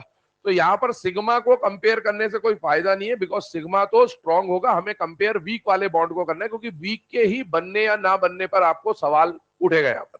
तो बेटा वीक, ये पाई बॉन्ड वीक है, तो दोनों में पाई बॉन्ड का कंपेरिजन करते हैं। मान लो इन दोनों में से कोई भी पाई बॉन्ड ले लू, ये ले लू या ये ले लू, बात एक ही है। यहां पर पाई बॉन्ड में जो दोनों एटम पार्टिसिपेट कर रहे हैं वो 2 शेल नंबर के हैं, और यहां पर पाई बॉन्ड में जो दोनों एटम पार्टिसिपेट कर रहे हैं वो 3 शेल नंबर के। ऑक्सीजन 2 का हो गया, सिलिकॉन 3 का हो गया। मुझे बताइए 2 और 2 में से कौन सा बॉन्ड स्ट्रांग होगा बेटा? 2 वाला बॉन्ड स्ट्रांग होगा। ये तो अपन ऐसे ही बता सकते हैं कि ये वाला बॉन्ड स्ट्रांग होगा और ये वाला बॉन्ड वीक होगा। इसका मतलब है यहां पर तो पाई बॉन्ड एग्जिस्ट कर जाएगा और इसीलिए ये स्ट्रक्चर बन जाता है, लेकिन यहां पर पाई बॉन्ड एग्जिस्ट नहीं कर पाएगा, वीक है। तो वीक है तो पाई बॉन्ड एग्जिस्ट नहीं करेगा, और पाई बॉन्ड एग्जिस्ट नहीं करेगा तो ये जो स्ट्रक्चर आपके सामने दे रखा है ना, ये स्ट्रक्चर गलत हो जाएगा। तो इसका एक्चुअल स्ट्रक्चर क्या बनता है वो भी पढ़ते हैं, लेकिन अभी आइए इस पे थोड़ा और डिटेल में चलते हैं। मुझे बताइए पाई बॉन्ड, मैंने आपको बोला था पाई बॉन्ड दो तरीके से मेनली सिलेबस में बनेंगे, या तो पी पाई या फिर पी पाई डी पाई। बेटा सेकंड वालों के पास डी तो होता नहीं है, तो इसको भी पाई के लिए पी का इस्तेमाल करना पड़ेगा, इसको भी पाई के लिए पी का इस्तेमाल करना पड़ेगा। मतलब यहाँ जो पाई बॉन्ड बनेगा वो 2p पाई बनेगा, और यहाँ पर जो पाई बॉन्ड बनेगा देखो 2 के पास डी तो होता नहीं, तो पी ही होगा। अब 3 वाले के पास पी भी होता है और डी भी होता है। अगर पी का इस्तेमाल करेगा तो पी पाई, और डी का इस्तेमाल करेगा तो पी पाई डी पाई। हमें चेक करना है कि सिलिकॉन इस्तेमाल किसका करता है। एक बात बताओ, सिलिकॉन का कॉन्फ़िगरेशन क्या होता है बेटा? 3s2 3p2, 3s2 3p2, ऐसा डायग्राम बनेगा। बॉन्ड कौन सा बनाना है बेटा? कोवेलेंट। नॉन मेटल के बीच का जो बॉन्ड बनता है वो कैसा बनता है? कोवेलेंट। कोवेलेंट बॉन्ड क्यों बनता है? अनपेड इलेक्ट्रॉन की पेयरिंग के लिए। बताइए इसके पास कितने अनपेड है? 2। तो 2 अनपेड है तो कितने बॉन्ड बनाएगा? 2। यहां कितने बना रखे अपन ने? 4। इसका मतलब ये हुआ इसको प्रमोट करना पड़ा होगा। अच्छा, इसको प्रमोट कर दिया तो यहां पर ये आ गया। आप ध्यान से देखिएगा, इसको प्रमोशन कर दिया तो कितने अनपेड हो गए बेटा? 4। 4 बॉन्ड बनाने, 4 बॉन्ड में से बेटा 2 एटम के बीच का पहला बॉन्ड सिग्मा, 2 एटम के बीच का पहला बॉन्ड सिग्मा। पहले जितने सिग्मा सब बना दो, क्योंकि पहले जो बॉन्ड बनेंगे वो सिग्मा ही बनेंगे, और फिर दूसरे बॉन्ड जो बनेंगे वो कौन बनेंगे? पाई और पाई। मुझे बताइए सिलिकॉन पाई बॉन्ड बनाने के लिए एस का इस्तेमाल कर रहा है कि पी का इस्तेमाल कर रहा है कि डी का इस्तेमाल कर रहा है बेटा? पी का। सिलिकॉन दूसरा जब पाई बॉन्ड बना रहा है तब भी किसका इस्तेमाल कर रहा है बेटा? पी का।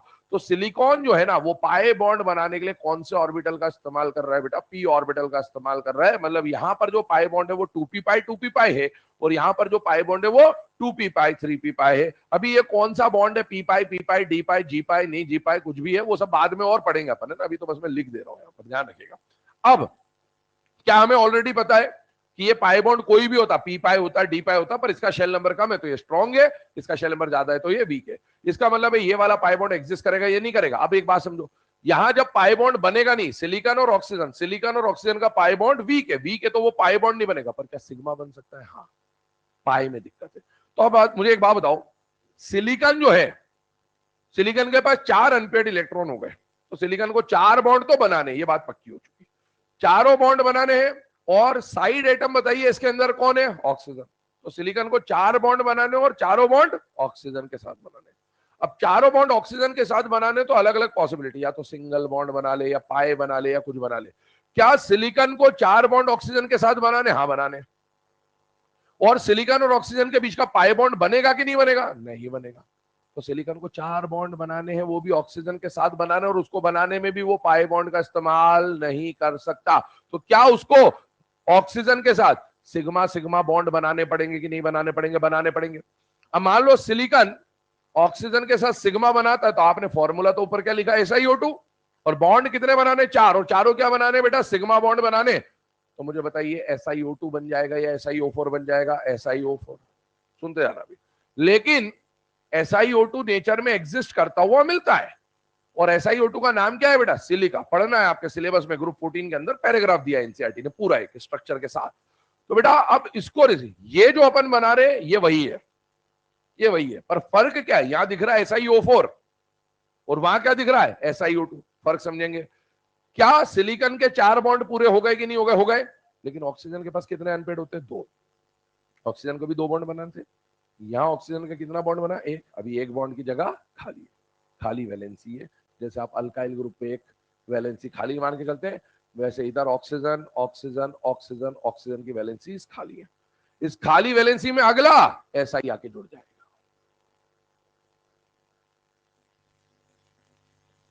एक सिलिकॉन से 4 ऑक्सीजन, एक सिलिकॉन से 4 ऑक्सीजन, और हर ऑक्सीजन आगे जाके ये ऐसी चेन बनती जाएगी। चेन जरा ध्यान से देख लेना, ये ऐसी चेन बनती जाएगी। सिलिकॉन के नीचे सिलिकॉन, सिलिकॉन के नीचे सिलिकॉन, सिलिकॉन के नीचे सिलिकॉन, और 2 सिलिकॉन को जोड़ने के लिए, 2 सिलिकॉन को जोड़ने के लिए, 2 सिलिकॉन को जोड़ने के लिए बीच में चेन बनाने का काम कौन करेगा?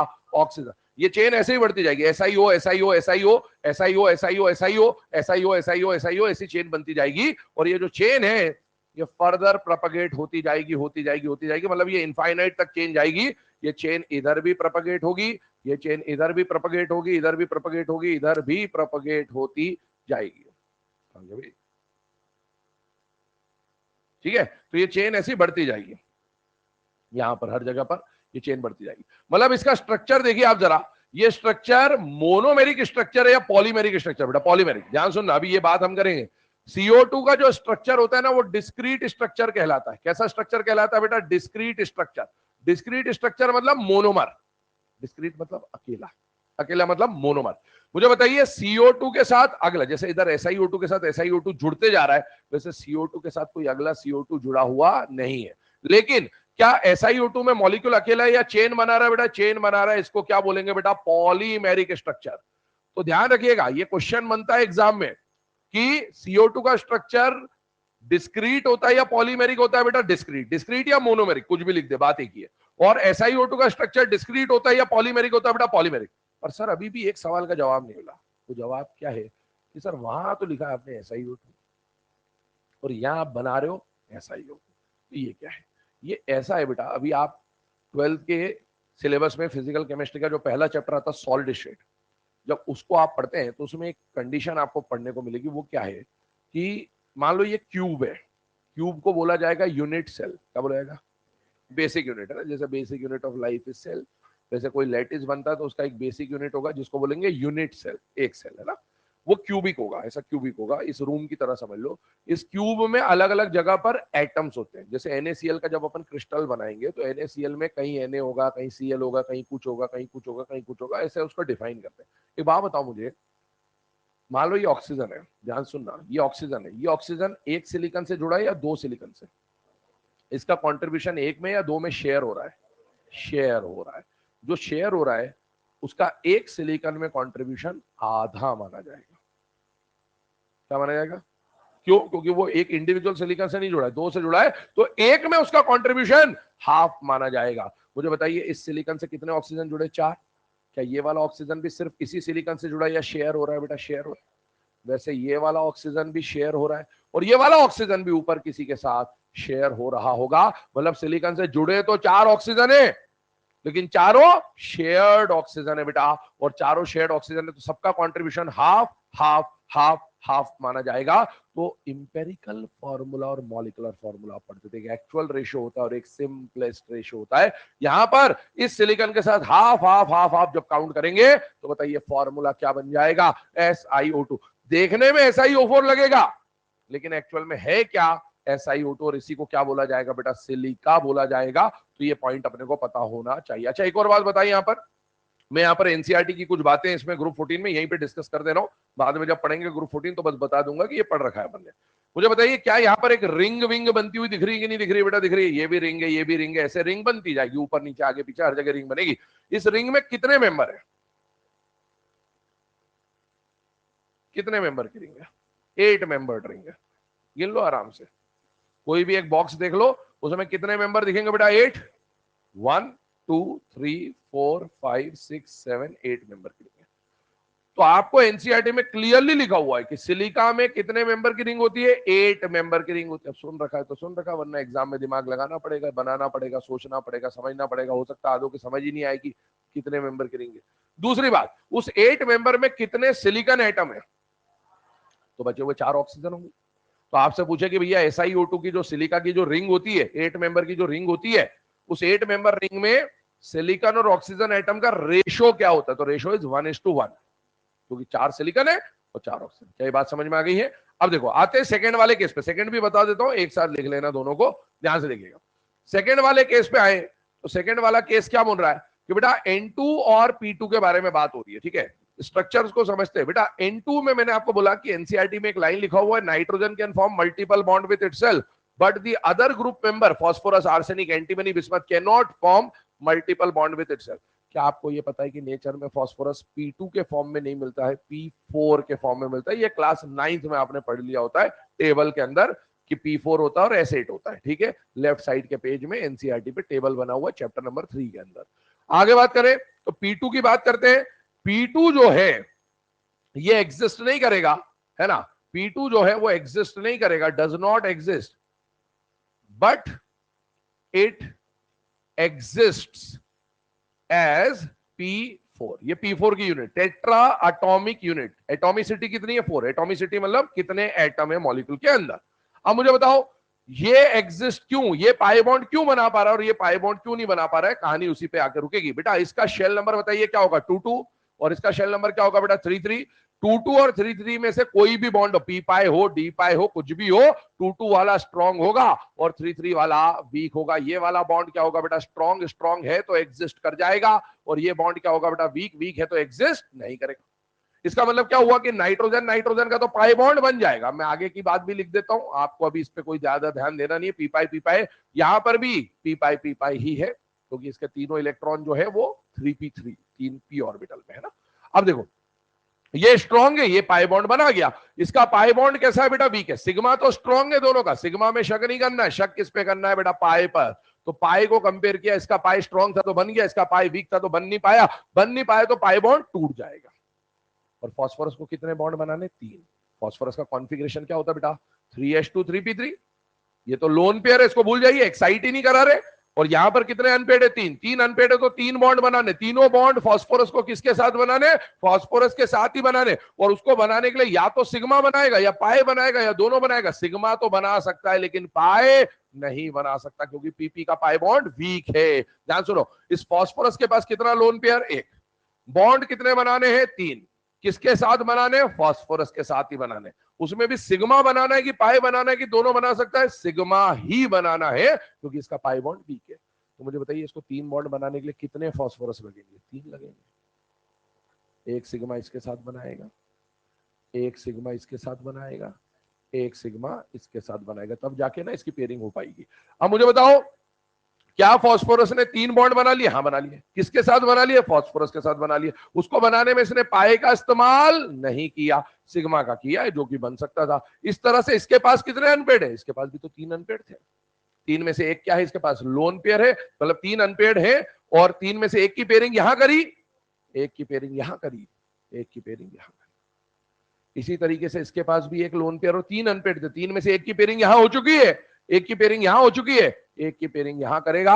और इस तरह से इसके पास भी एक लोन पेयर और 3 अनपेड थे, और 3 अनपेड में से एक की पेयरिंग यहां करी, एक की यहां करी, एक की यहां करी। इस तरह से नेचर में जब फास्फोरस मॉलिक्यूल बनाएगा तो वो P2 नहीं बनेगा, P4 मॉलिक्यूल बनेगा बेटा, क्योंकि इसका पाई बॉन्ड एग्जिस्ट नहीं कर सकता। ये जो काइट शेप स्ट्रक्चर बनेगा, रोमबस जैसा स्ट्रक्चर बनेगा, ये जो स्ट्रक्चर हमने बनाया है ये है व्हाइट फास्फोरस का स्ट्रक्चर बेटा। किसका स्ट्रक्चर है? White phosphorus. फॉस्फोरस के एलोट्रॉप्स पढ़ोगे, जैसे कार्बन के एलोट्रॉप डायमंड ग्रेफाइट होते हैं, वैसे फॉस्फोरस में व्हाइट फॉस्फोरस, रेड फॉस्फोरस आपको पढ़ना है। उसमें से ये स्ट्रक्चर किसका है बेटा, व्हाइट फॉस्फोरस का। सिलेबस में जब भी आप फॉस्फोरस को रिएक्शन में यूज करोगे, मेनली व्हाइट फॉस्फोरस काम आएगा, क्योंकि white phosphorus is highly reactive allotrope of phosphorus. उसका रीजन अभी बता देता हूं, लिखेंगे बाद में। उसमें ये जो एंगल होता है ना, ये 60 डिग्री का एंगल है। तो रिंग बन रही है, तो रिंग में तो वैसे ही एटम पास आ गए, और वो भी कितने एंगल पे आ गए, 60 डिग्री। इनके बीच में एंगल स्ट्रेन बहुत भयंकर होता है, और उस एंगल स्ट्रेन की वजह से जब कोई इस पे अटैक करता है तो इसके बॉन्ड तुरंत टूट जाते हैं, और ये हाईली उससे रिएक्ट करने के लिए तैयार हो जाता है। नोट करें इसे, आगे बढ़ते हैं हाइब्रिडाइजेशन की तरफ।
कल नीट का पेपर है ना?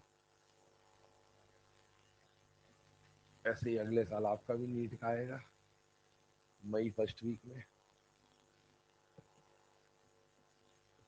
कौन सा पढ़ रहा देखा है पहले, 5 मई, बस तैयार रहना,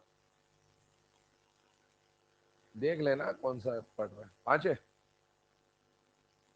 तो बस 5 मई की तैयारियों में लग जाओ, है ना। मतलब अब आपका अगला साल चालू हो चुका है। अभी तक तो अप्रैल था, तो सेशन आपका ये मान लो चालू ही नहीं होता, लेकिन अब ऑफिशियली साल भर के अंदर अंदर हो जाएगा। मेहनत करना चालू कर दें, पढ़ते रहो मस्त आराम से, ज्यादा टेंशन नहीं लेना। आपके साथ फायदा क्या होता है कि आपको, अगर आप 12th बोर्ड का बहुत अच्छे से कर लेते हो ना, तो आपका आधा सिलेबस तो वैसे ही नहीं पड़ जाएगा। एनसीईआरटी अगर आप 12th बोर्ड की कवर कर लोगे, क्योंकि आपको बोर्ड्स तो देने ही है, तो बोर्ड्स में क्वेश्चन वैसे ही एनसीईआरटी से ही आएंगे, तो अगर आप वो कर लेते हो तो आपके लिए एडेड एडवांटेज होता है। अब इसको दो तरह से देखा जा सकता है। कुछ बच्चे सोचते हैं कि यार नीट के साथ साथ बोर्ड की भी तैयारी करनी है। अब बोर्ड के साथ साथ नीट की तैयारी करनी है, क्योंकि क्वेश्चन एनसीईआरटी फ्रेम्ड ही आ रहे हैं। बाकी कल देखते हैं, कल के बाद हो सकता है मेरा स्टेटमेंट चेंज हो जाए, लेकिन अभी तक का ट्रेंड तो यही बोल रहा है पिछले 3-4 साल से, जब तक एनटीए बना है। और इस बार का जो जेई मेंस का पेपर भी बना, वो लाइन टू लाइन एनसीईआरटी से ही बने हुए। तो अगर आप एनसीईआरटी को अच्छी तरीके से घोट लेंगे, तो आपको किसी तरह की कोई परेशानी नहीं आने वाली है ना। खासकर केमिस्ट्री के अंदर ऑर्गेनिक, इनऑर्गेनिक और बायो पूरी जो आपकी है एनसीईआरटी के लाइन टू। फिजिक्स और फिजिकल में क्या होता है कि वैल्यू बदल देगा, 3 को 5 कर देगा, बाकी आएगा तो क्वेश्चन वही है ना। तो इसीलिए एनसीईआरटी के ऊपर बिल्कुल फोकस रहे। और बोर्ड्स के लिए अभी आपका, खैर अभी तो अपन बॉन्डिंग पढ़ रहे हैं, जब अपन है ना पी ब्लॉक या डी एंड एफ ब्लॉक या मेटलर्जी या कोऑर्डिनेशन पढ़ेंगे, वो ब्लॉक वाला कंटेंट होगा आपका, या 12 बोर्ड्स वाला कंटेंट होगा। उसकी एनसीईआरटी कवर्ड हो जाएगी आपकी क्लास में, है ना। 99% आपकी एनसीईआरटी क्लास में कवर हो जाएगी पूरी आईयूसी की। तो उस समय अगर आप एनसीईआरटी पे फोकस करेंगे, और जब बोर्ड्स के लिए तैयारी करेंगे, तो भी एनसीईआरटी 1-2 बार जब पढ़ोगे, तो आपका काफी बढ़िया तरीके से प्रिपरेशन हो जाएगा। आपको क्या, बोर्ड जब दोगे तो 12th तो वैसे ही मार्च में क्लियर हो जाएगा आपका, क्योंकि बोर्ड्स के लिए आपने मार्च में पढ़ा होगा। अप्रैल में आप आराम से 11th का और 12th का एक बार फटाफट क्विक रिवीजन कर सकते हैं। तो वो एक एडवांटेज है आपके लिए। अब वो देखने के ऊपर है, सिक्के के दो पहलू होते हैं, किसी के लिए बोझ हो सकता है, किसी के लिए एडवांटेज हो सकता है। तो अपने अपने हिसाब से अपनी साइकोलॉजी सेट कर लें और वैसे पढ़ना चालू कर दें, ठीक है। चलिए अब आगे बढ़ते हैं। ये जो अभी हम लोगों ने केसेस पढ़े दोनों, इसके बाद जो नेक्स्ट कंडीशन आती है, वो आती है हाइब्रिडाइजेशन के ऊपर हम लोग मूव करेंगे। और हाइब्रिडाइजेशन में मूव करेंगे तो सबसे पहले हमें क्या समझना है बेटा, वो है नीड ऑफ हाइब्रिडाइजेशन। ठीक है, नीड ऑफ हाइब्रिडाइजेशन कहने का मतलब क्या है, यहां पर बिल्कुल ध्यान से समझते जाना। अभी जो हम यहां पर इस स्लाइड के अंदर जो भी हम डिस्कशन कर रहे होंगे, ये आपके एनसीईआरटी में केमिकल बॉन्डिंग का पूरा एक पैराग्राफ है ना। तो इसके ऊपर क्वेश्चन पहले भी आ चुके हैं और एनसीईआरटी से ही आएगा, तो पैराग्राफ के क्वेश्चन बन सकते हैं। ध्यान से सुनना, ध्यान समझना। अभी तक हम लोगों ने क्या पढ़ा, सबसे पहले हमने लुईस ऑक्टेट रूल पढ़ा। उसने क्या बोला कि जो भी हुआ वो ऑक्टेट वॉक्टेट के लिए हुआ। हमें पता चला ये गलत है, बॉन्ड तो क्यों बन रहा था, अनपेयर्ड की पेयरिंग के लिए। फिर अनपेयर्ड की पेयरिंग से बॉन्ड तो एचएच में भी बना, एचएफ में भी बना, एचसीएल में भी बना। पर क्या सारे बॉन्ड एक जैसे स्ट्रॉन्ग थे या अलग अलग स्ट्रेंथ थी? बेटा अलग अलग स्ट्रेंथ थी। उसको समझने के लिए हमने एक कॉन्सेप्ट पढ़ा, वो कॉन्सेप्ट था वीबीटी, या फिर हम क्या बोलते हैं उसको, ओवरलैपिंग।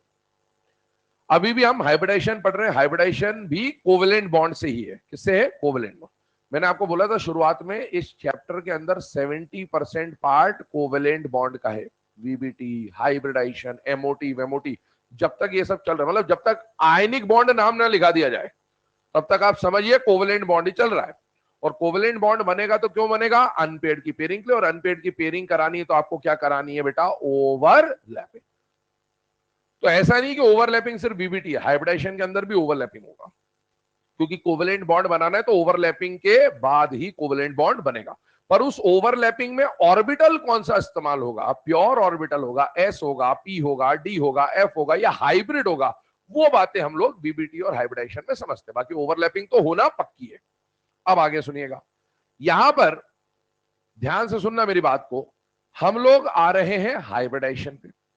अभी तक हमने क्या समझा? वीबीटी को समझा। वीबीटी, ये हाइब्रिडाइजेशन भी वीबीटी एक तरह से। ध्यान सुन लो मेरी बात। मैंने आपको क्या बोला था कि जब वीबीटी पढ़ेंगे या एमओटी पढ़ेंगे, वो अपन किसके लिए पढ़ेंगे? डायटोमिक के लिए। और पॉली एटॉमिक के लिए हम लोग क्या पढ़ेंगे? हाइब्रिडाइजेशन। बहुत ध्यान से सुन लेना और ध्यान समझ लेना इस बात को ना, नहीं तो यहीं पे घुमा के फेंक देगा आपको। वीबीटी और हाइब्रिडाइजेशन, डायटोमिक और पॉली एटॉमिक।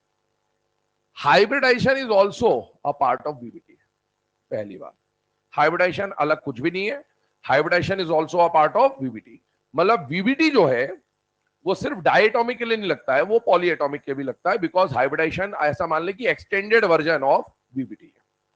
तो अगर आपसे एग्जाम में पूछे कि VBT is applicable for only diatomic, only polyatomic, both of them, तो आपको आंसर क्या देना है बेटा? Both of them. ये इसके लिए भी लगता है और इसके लिए भी लगता है। ये हाइब्रिडाइजेशन भी एक तरह का वीबीटी ही है।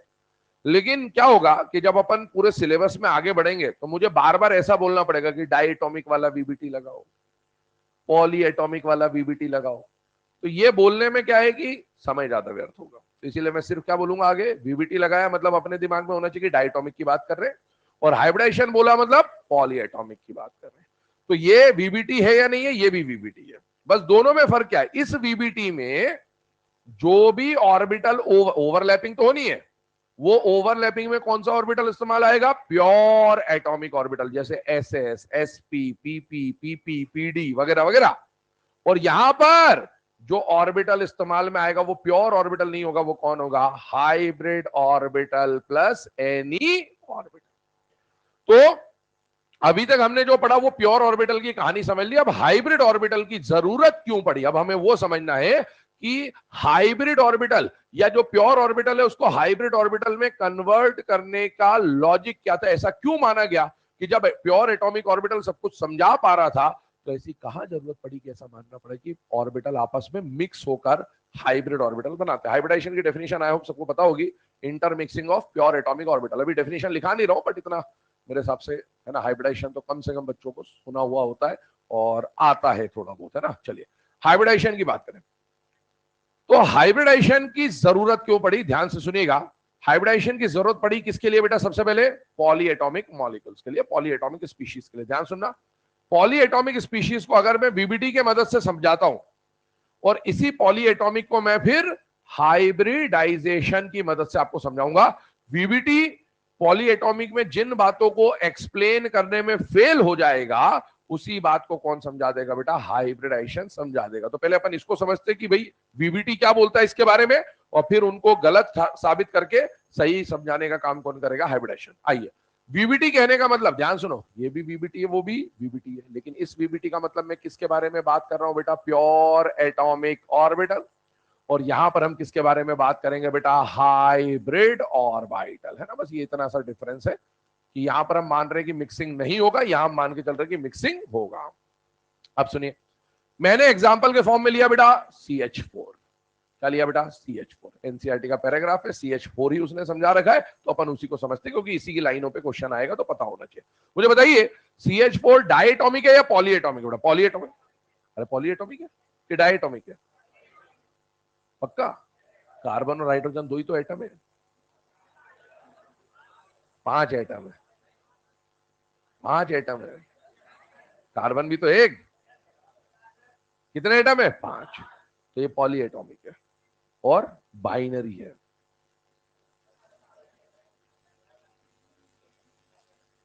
Binary is different thing, diatomic is different thing. Binary मतलब दो टाइप के एटम्स। अरे हाइड्राइड्स क्या होते थे? बाइनरी। ऑक्साइड्स क्या होते थे? बाइनरी। हाइड्रोक्साइड्स क्या होते थे? टर्नरी। तो ये बाइनरी कंपाउंड है लेकिन पॉलीएटोमिक है, एटम एक से ज्यादा है, मतलब दो से ज्यादा, ऐसा बोले। अब मुझे बताओ CH4 में सेंट्रल एटम कौन है बेटा? कार्बन। तो आइए कार्बन के लिए बात समझते हैं। कार्बन का एटॉमिक नंबर कितना होता है? 6। बॉन्डिंग के पैटर्न को समझेंगे। नॉन मेटल है, कौन सा बॉन्ड बनेगा? कोवलेंट बॉन्ड बनेगा। कोवलेंट बॉन्ड क्यों बनेगा? अनपेड इलेक्ट्रॉन की पेयरिंग के लिए बनेगा, और अनपेड इलेक्ट्रॉन की पेयरिंग के लिए क्या करना पड़ेगा? ओवरलैपिंग। तो अपन यहां ये समझ रहे हैं कि ओवरलैपिंग में कौन सा ऑर्बिटल काम में आएगा और कौन सा ऑर्बिटल काम में नहीं आएगा, उसको समझते हैं। बेटा कार्बन का कॉन्फिगरेशन 1s2 2p2 है। बॉन्डिंग में हमेशा कौन पार्टिसिपेट करता है? बेटा आउटर मोस्ट शेल। इस आउटर मोस्ट शेल के लिए मैं बना देता हूं यहां पर ग्राउंड स्टेट। ग्राउंड स्टेट में ये 2s बनाया और ये 2p बनाया। बेटा 2s और 2p में ध्यान से देखिएगा, 2s में कितने इलेक्ट्रॉन है? 2, और 2p में कितने इलेक्ट्रॉन है? 2। अभी मुझे बताइए कार्बन के पास कितने अनपेड दिख रहे हैं? 2। जितने अनपेड इलेक्ट्रॉन होंगे उतनी ही पेयरिंग होगी, और जितनी पेयरिंग होगी उतने बॉन्ड बनेंगे। मतलब कार्बन अभी कितने बॉन्ड बनाने के लिए तैयार है? 2। बनाने कितने? 4। इसका मतलब 4 अनपेड चाहिए। तो क्या इसको एक्साइट करना पड़ेगा? बेटा हाँ। अगर आप इस इलेक्ट्रॉन को एक्साइट कर देते हैं या प्रमोट कर देते हैं तो आइए उसके ऊपर भी बात कर लेते हैं। मैं डायरेक्ट यहां पर फर्स्ट एक्साइटेड स्टेट लिख देता हूं क्योंकि हमें इसका मीनिंग पहले से पता है। ये बन गया इसका फर्स्ट एक्साइटेड स्टेट। अब मुझे बताइए कार्बन के पास कितने अनपेड इलेक्ट्रॉन है? बेटा 4। क्या भी ये 4 बॉन्ड बनाने के लिए तैयार है? बेटा हाँ।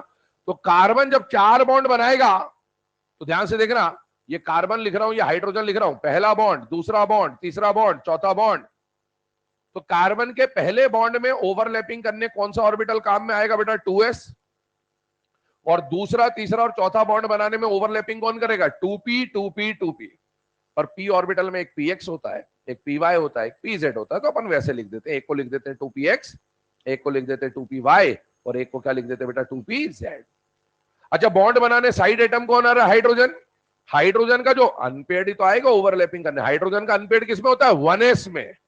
तो हाइड्रोजन का जो अनपेड आएगा वो 1s आएगा। यहां पर भी एक हाइड्रोजन यहां आएगा 1s, एक हाइड्रोजन यहां आएगा 1s, एक हाइड्रोजन यहां आएगा 1s, और एक हाइड्रोजन यहां आएगा 1s। तो मुझे बताइए हर जगह हाइड्रोजन कौन सा आ रहा है बेटा? 1s 1s 1s और 1s। इसका मतलब यह हुआ कि कार्बन ने यहां पर कितने बॉन्ड बनाए बेटा? 4 बॉन्ड बनाए, हाइड्रोजन हाइड्रोजन हाइड्रोजन और हाइड्रोजन के साथ, जिनमें से एक बॉन्ड, कोई एक बॉन्ड में कौन सी ओवरलैपिंग हुई बेटा? 2s 1s, और बाकी 3 में कौन सी हुई? 2p और 1s। px py pz को 2p बोल दिया मैंने। अब मुझे बताओ इन चारों बॉन्ड्स में, इन चारों बॉन्ड्स में स्ट्रेंथ देखना है। क्या आप यहां पर CH4 की जब हम बात कर रहे हैं, जब हम CH4 की बात कर रहे हैं तो बेटा एक बात बताओ, क्या ये बॉन्ड सिग्मा है या पाई है? बेटा सिग्मा। ये भी सिग्मा, ये भी सिग्मा, ये भी सिग्मा। जब दो एटम के बीच में सिग्मा का कंपैरिजन सिग्मा से करना है तो क्या लगाना है? VBT। VBT में पहला फैक्टर क्या लगाते हो? Shell number.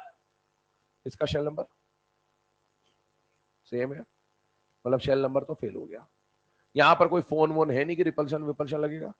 फिर इसके अंदर एक बात आती है, कौन सी आती है? Directional nature. मुझे बताइए ये कौन सा बॉन्ड है बेटा? SS ओवरलैपिंग है। और ये बाकी तीनों को जरा आप देखें तो ये बाकी तीनों कौन से हैं बेटा? Directional and non directional. क्या इसके अंदर डायरेक्शनल नेचर ज्यादा है या नहीं है? और इसके अंदर डायरेक्शनल नेचर नहीं है। तो जिसमें डायरेक्शनल नेचर नहीं है, नीरज चोपड़ा को याद कर लेना। क्या ये बात समझ में आ रही है आपको? अब देखो ये वाला बॉन्ड कैसा है? वीक। और ये वाला बॉन्ड कैसा है बेटा? स्ट्रॉन्ग। मतलब ये VBT जो है ना, जो प्योर एटॉमिक ऑर्बिटल वाली थ्योरी है ना, ये क्या बोल रही है कि CH4 के 4 बॉन्ड में से कोई भी एक वीक होगा और बाकी तीनों बॉन्ड क्या होंगे बेटा? स्ट्रॉन्ग होंगे। मतलब इसको तोड़ने के लिए कम एनर्जी चाहिए और इन दोनों तीनों को तोड़ने के लिए एनर्जी क्या चाहिए? ज्यादा। ऐसा बोल दिया VBT ने, लेकिन ऐसा तो है नहीं। CH4 का जब प्रैक्टिकल वैल्यूज देखा गया तो आप जानते हो CH4 मीथेन टेट्राहेड्रल, ठीक है। एक ये सेंट्रल एटम कार्बन है, 1 2 3 4। अब मुझे बताओ इसमें अगर मैं इस हाइड्रोजन का बॉन्ड तोड़ता हूं ना, तो उसको तोड़ने के लिए अगर x अमाउंट ऑफ एनर्जी लग रही है तो अभी इसको वापस लगा दो, मैं इसको ये वाले को तोड़ूंगा ना तो भी x लगेगा, x लगेगा, x लगेगा। मतलब चारों बॉन्ड को तोड़ने के लिए एनर्जी क्या लगेगी? बराबर। इसका मतलब है बॉन्ड स्ट्रेंथ तो बराबर होनी चाहिए, जबकि ये क्या बोल रहा है कि एक बॉन्ड वीक होगा और 3 बॉन्ड स्ट्रॉन्ग होंगे, ये गलत हो गया। ये पहला रायता ढोल दिया किसने? प्योर एटॉमिक ऑर्बिटल वाले वीबीटी ने। दूसरा रायता क्या ढोलता वो सुनिए। क्या CH4 में bond angle 109.5 degree tetrahedral structure होता है कि नहीं होता था? ये भी नहीं समझा पाएगा। क्यों नहीं समझा पाएगा? कारण बताता हूं, ध्यान सुनिएगा। बेटा कार्बन ने कितने डब्बे तैयार करके बॉन्ड बनाने के लिए? 4। 4 में से एक ऑर्बिटल कौन सा है? एस। एस का शेप कैसा है? स्फेरिकल। ये कार्बन बीच में बैठा हुआ, सेंटर अपने आसपास एस लेके बैठा हुआ है। और क्या लेके बैठा है? Px, py, pz. ये पीएक्स ऑर्बिटल बैठा हुआ है, ये बैठा हुआ कार्बन 4 ऑर्बिटल लेके बैठा हुआ। अब ओवरलैपिंग करने के लिए हाइड्रोजन को आना है। एक हाइड्रोजन पीएक्स से ओवरलैपिंग करने आएगा, एक हाइड्रोजन पीवाई से, एक हाइड्रोजन पीजेड से और एक एस के साथ। अब जो एसएस वाली ओवरलैपिंग होगी ना, ये वाली हाइड्रोजन, अब एक एक करके देखते हैं। हाइड्रोजन का जो गोला है उसके साथ ओवरलैपिंग करने के लिए हाइड्रोजन का भी क्या आ गया? गोला। कार्बन और हाइड्रोजन दोनों के गोले से गोला टकराए, एंगल कितना बना? कोई नहीं बता सकता। तो गोले का तो पूरा एंगल 360 है।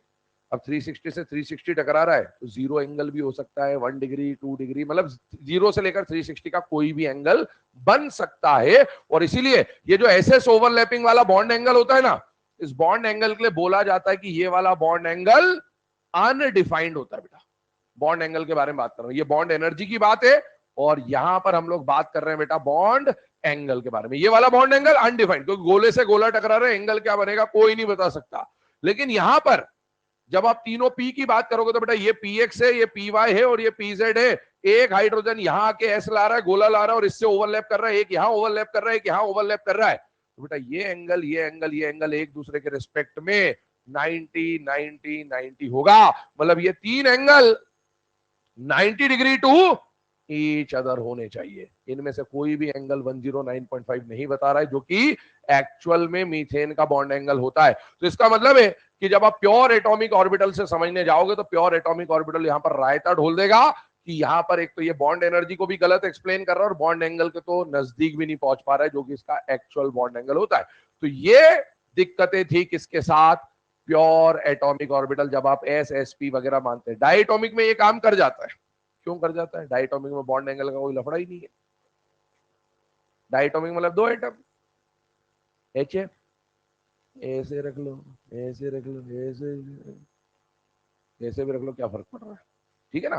तो इसीलिए अब आइए यहां पर, अब ये दिक्कतें जो यहां पर आई, जो इसने रायता ढोला उसको हाइब्रिडाइजेशन ने कैसे रायते को समेटा वो समझते हैं अपन। हाइब्रिडाइजेशन क्या बोल रहा है कि जो पहली बात, हाइब्रिडाइजेशन में कौन पार्टिसिपेट करता है? Central atom. सबसे पहली चीज सुनिएगा, हाइब्रिडाइजेशन में कौन पार्टिसिपेट करेगा? Central atom. अभी मैं पूरा प्रोसेस समझाऊंगा और बाद में इसके जो पॉस्टुलेट्स हैं वो बाद में लिखाऊंगा, पर वो पॉस्टुलेट पहले ही अपन थ्योरी में समझ ले रहे हैं, लिखने का काम बचेगा सर, ठीक है। हाइब्रिडाइजेशन में कौन पार्टिसिपेट करेगा? Central atom. मुझे बताइए यहां पर सेंट्रल एटम कौन है बेटा? कार्बन। और हम मॉलिक्यूल कौन सा लेके चल रहे हैं? CH4। तो आपको CH4 में कार्बन के कितने बॉन्ड बनाने? 4। 4 बॉन्ड बनाने हैं, वो भी कोवेलेंट बॉन्ड बनाने हैं। तो 4 कोवेलेंट बॉन्ड बनाने के लिए 4 ओवरलैपिंग करनी पड़ेगी, और 4 ओवरलैपिंग करनी है मतलब 4 डब्बे चाहिए। तो CH4 में जो कार्बन है उसका जो कॉन्फ़िगरेशन है बेटा वो है 1s2 2s2 2p2। वही वाली बात कर रहे हैं। बॉन्डिंग में कौन पार्टिसिपेट करेगा बेटा? Outermost shell. पहले मैं इसका ग्राउंड स्टेट लिख रहा हूं, ये आ गया 2s और ये आ गया 2p। ध्यान सुनते जाना, 2s और 2p। 2s में कितने इलेक्ट्रॉन? 2। 2p में कितने इलेक्ट्रॉन? 2। वहां पर क्या मुझे इलेक्ट्रॉन को प्रमोट करना पड़ा, एक्साइट करना पड़ा कि नहीं करना पड़ा? करना पड़ा। यहां नहीं करते। पहला major difference. Hybridisation does not require promotion of electron. NCERT की लाइन है, सुनते जाना। हाइब्रिडाइजेशन इलेक्ट्रॉन का नहीं होता है, डब्बों का होता है। किसका होता है? तो जब मिक्सिंग, हाइब्रिडाइजेशन मतलब मिक्सिंग, मिक्सिंग में किसको पार्टिसिपेट करना है? डब्बों को। तो इलेक्ट्रॉन को इधर उधर करने से कोई फायदा नहीं है, पहली बात समझिएगा इसको, है ना। तो हाइब्रिडाइजेशन में कौन पार्टिसिपेट करता है? इलेक्ट्रॉन पार्टिसिपेट करता है कि डब्बा पार्टिसिपेट करता है? डब्बा। तो इलेक्ट्रॉन जहां है जैसा है उसको जंप वंप कराने की कोई जरूरत नहीं है, जैसा है वैसा पड़े रहे। अब अपने को क्या करना है? 4 बॉन्ड बनाने हैं। 4 बॉन्ड बनाने तो 4 डब्बे चाहिए, 4 डब्बों को क्या करना पड़ेगा? मिक्स करना पड़ेगा।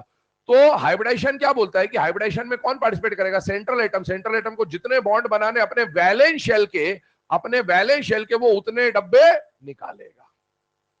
और मुझे बताइए 4 डब्बे, सेकेंड पीरियड में 4 ही तो डब्बे होते हैं, चारों लेने पड़ेंगे। एक ऑर्बिटल कौन सा लेगा? ये एस। एक ऑर्बिटल निकाला इसने पी एक्स, एक ऑर्बिटल निकाला इसने पी वाई, और एक ऑर्बिटल निकाला इसने pz. S p x p y और पीजेड इसने निकाल लिया। और इसने क्या करा कि पहले तो यहां पर तो बॉन्डिंग में s p x p y pz थे, लेकिन इसने बोला कि ये तो समझा नहीं पा रहा, तो इसने क्या करा? जूस सेंटर खोल रखा था इसने, उठाया, एस उठा के डाला, p x p y pz डाला, मिक्सर चला दिया। थोड़ी देर के बाद इधर से वो ढक्कन खोला। अब क्या हुआ? ये क्या है बेटा? 4 प्योर, ये प्योर है एटॉमिक ऑर्बिटल। उसको अपन ने कहां डाल दिया? मिक्सर में। मिक्सर में डाल दिया मतलब इनकी क्या हो गई? मिक्सिंग। मिक्सिंग हो गई मतलब इनका क्या हो गया? हाइब्रिडाइजेशन। सारी प्रॉपर्टी एक दूसरे में मिल गई, खत्म बात। अब जब ये मिक्सिंग हुई तो बेटा कितने प्योर ऑर्बिटल मिक्सर के अंदर डाले थे? 4। जितना प्योर ऑर्बिटल डाला है उतना ही नया हाइब्रिड ऑर्बिटल बन के आएगा। 4 न्यू हाइब्रिड ऑर्बिटल। ध्यान रखना, ये दूसरा पॉस्टुलेट है। 2-3 पॉस्टुलेट हो गए। मतलब पहला पॉस्टुलेट क्या बोला मैंने कि इलेक्ट्रॉन को एक्साइट करने की कोई जरूरत नहीं है।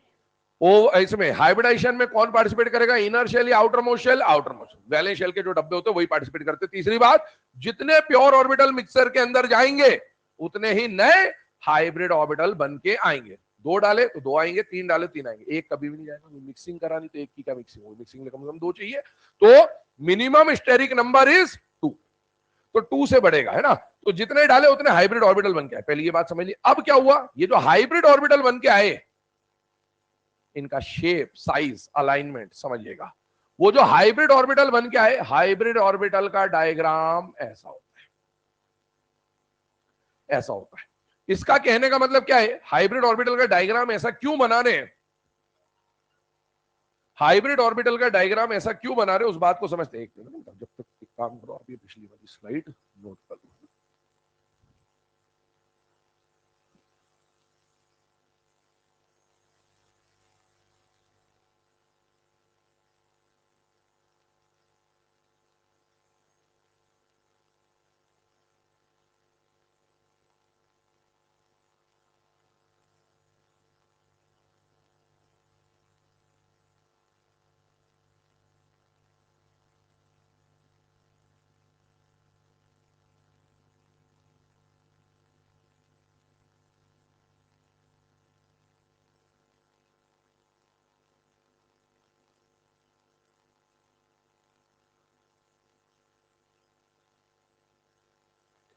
चले बेटा ना, तो यहां पर ध्यान देना।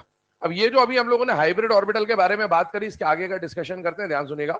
ये जो 4 हाइब्रिड ऑर्बिटल मैंने बोला कि 4 नए हाइब्रिड ऑर्बिटल बन के आएंगे, उनका जो शेप है वो कैसा दिखेगा? ऐसा दिखेगा। हाइब्रिड ऑर्बिटल में आप जरा ध्यान से देखेंगे तो ये हाइब्रिड ऑर्बिटल का डायग्राम बनाया। इसमें से एक लोब जो है वो छोटा है, जिसको माइनर लोब बोलेंगे अपन, और एक लोब का जो साइज है वो कंपैरेटिवली बड़ा है, जिसे हम क्या बोलेंगे बेटा? Major lobe. ये बात बताओ, hybrid orbital plus any orbital, जब हमने टेबल बनाया था किसका? ओवरलैपिंग का, तो एक बात समझिए, हाइब्रिड ऑर्बिटल किसका फॉर्मेशन करेगा? सिग्मा बॉन्ड का। डायटोमिक में sigma bond S S S P PP से बनता है, और पॉलीएटॉमिक में सिग्मा बॉन्ड का फॉर्मेशन हाइब्रिड ऑर्बिटल से होता है। एक बात बताओ, अगर ये हाइब्रिड ऑर्बिटल है और इसको कौन सा बॉन्ड बनाना है बेटा? Sigma bond. तो सिग्मा बॉन्ड में एक को एक से टकराना है, या दो को दो से टकराना है, या चार को चार से टकराना है? एक को एक से। ध्यान सुनते हैं ना। तो बेटा होता क्या है कि इस एस ऑर्बिटल के पास तो एक ही लोब है, लेकिन पी के पास कितने लोब होते हैं? 2। और जब हमें सिग्मा बॉन्ड बनवाना है, ध्यान सुनना, सिग्मा बॉन्ड बनवाना है तो पी के एक को एक से ही टकराना होगा, दूसरा कभी भी काम आएगा ही नहीं। तो क्या बोलता है हाइब्रिडाइजेशन कि जब भैया हमको सिग्मा बॉन्ड ही बनवाना है तो ये 2 लोब रखने की जरूरत क्या है? इसकी जो इलेक्ट्रॉन डेंसिटी उसको भी यहां भेज दो। इसकी इलेक्ट्रॉन डेंसिटी यहां भेज दो तो इसका साइज क्या कर दो छोटा और इसका साइज क्या कर दो बड़ा। इससे क्या होगा कि जब टकराना ही एक को है तो दूसरा फालतू में क्यों ले रखा आपने। तो ये लोब बस ऐसा रहेगा कि भाई इस तरफ कुछ एक्सेस पे है, इस तरफ कुछ नहीं है, पर मतलब इस तरफ ज्यादा इस तरफ कम है, पर ये लोब माइनर लोब कहलाएगा, ये मेजर कहलाएगा और टकराएगा यही वाला मेजर, क्योंकि इसको क्या ओवरलैपिंग करनी है। अब ध्यान सुनो इससे क्या फायदा होता है। इससे फायदा ये होता है कि बेटा इसकी जो ओवरलैपिंग होगी उसका रीजन देखना, रीजन ऑफ ओवरलैप, और यहां पर जो ओवरलैपिंग का रीजन होगा क्या इसका एक्सटेंट ऑफ ओवरलैपिंग ज्यादा होगा कि कम होगा, ज्यादा।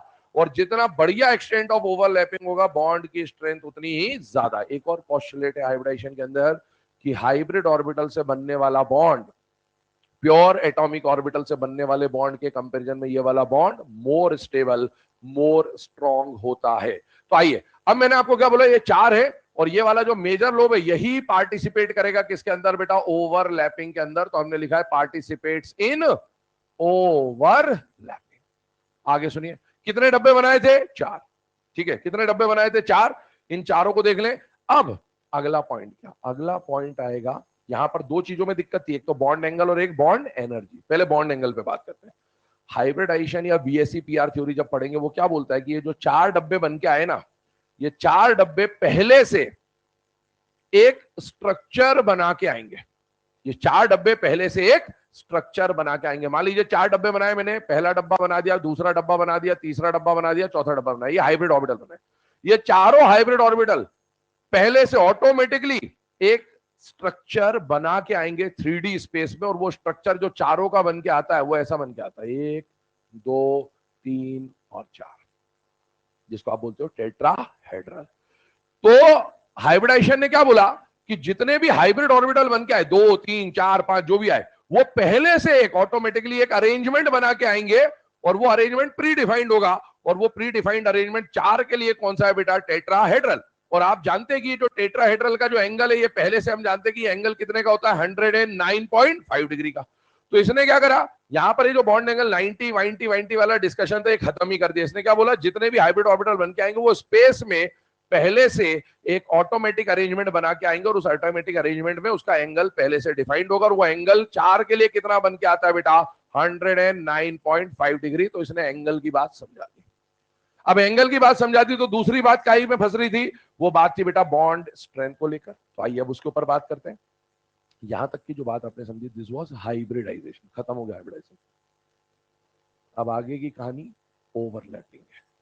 हाइब्रिडाइजेशन हो गया, खत्म हो गया, सेंट्रल एटम कार्बन ने हाइब्रिडाइजेशन बना लिया, खत्म। अब क्या है, अब बॉन्ड बनाना है कार्बन को कितना, 4। तो कार्बन को अगर 4 बॉन्ड बनाने तो 4 डब्बे चाहिए, तो वो 4 डब्बे उसने तैयार कर दिए। लेकिन अब बॉन्ड बनाने के लिए ओवरलैपिंग काम आएगी। कोवेलेंट बॉन्ड कैसे बनता है, ओवरलैपिंग से। अगर कार्बन को 4 बॉन्ड बनाने तो कितने अनपेड इलेक्ट्रॉन चाहिए, 4। तो ये डब्बों वाला खेल खत्म हो गया, इलेक्ट्रॉन अभी तक यही रखे हुए हैं। अब क्या करें, ये 2 इलेक्ट्रॉन निकाले और ये 2 इलेक्ट्रॉन निकाले, कितने इलेक्ट्रॉन हो गए, 4। अब हाइब्रिडाइजेशन नहीं हो रहा, हाइब्रिडाइजेशन का खेल खत्म हो चुका, अब सिर्फ ओवरलैपिंग है। 4 इलेक्ट्रॉन में से एक यहां रखा, एक यहां रखा, एक यहां रखा, एक यहां रखा। क्यों यहां रखा, क्योंकि 4 बॉन्ड बनाने तो 4 अनपेड इलेक्ट्रॉन चाहिए। मान लो मुझे 2 बॉन्ड बनाने होते तो 2 अनपेड रखता और 2 इलेक्ट्रॉन को एक साथ रख देता। अब मुझे बताओ, ये जो ऑर्बिटल बन के आए हैं 4, इनका नाम S है या PX है या PY है या PZ है या sp3 है, क्योंकि यहां पर हाइब्रिडाइजेशन में एक S और 3 P ने पार्टिसिपेट करा था। तो मिक्स होकर वो जो 4 हाइब्रिड ऑर्बिटल बन के आएंगे उनका नाम ना S होगा, ना PX होगा, ना PY होगा, ना PZ होगा, उन चारों का एक ही नाम होगा, और चारों का नाम क्या होगा, sp3 sp3 sp3 sp3। तो मुझे बताइए, ये वाला जो ऑर्बिटल है इसका नाम क्या बेटा, sp3, इसका नाम क्या बेटा, sp3, इसका नाम क्या बेटा, sp3, और इसका भी नाम क्या बेटा, sp3। अब बॉन्ड बनाने के लिए साइड एटम कौन आ रहा है, हाइड्रोजन। तो हाइड्रोजन को बॉन्ड क्यों बनाना पड़ रहा है, क्योंकि उसके पास भी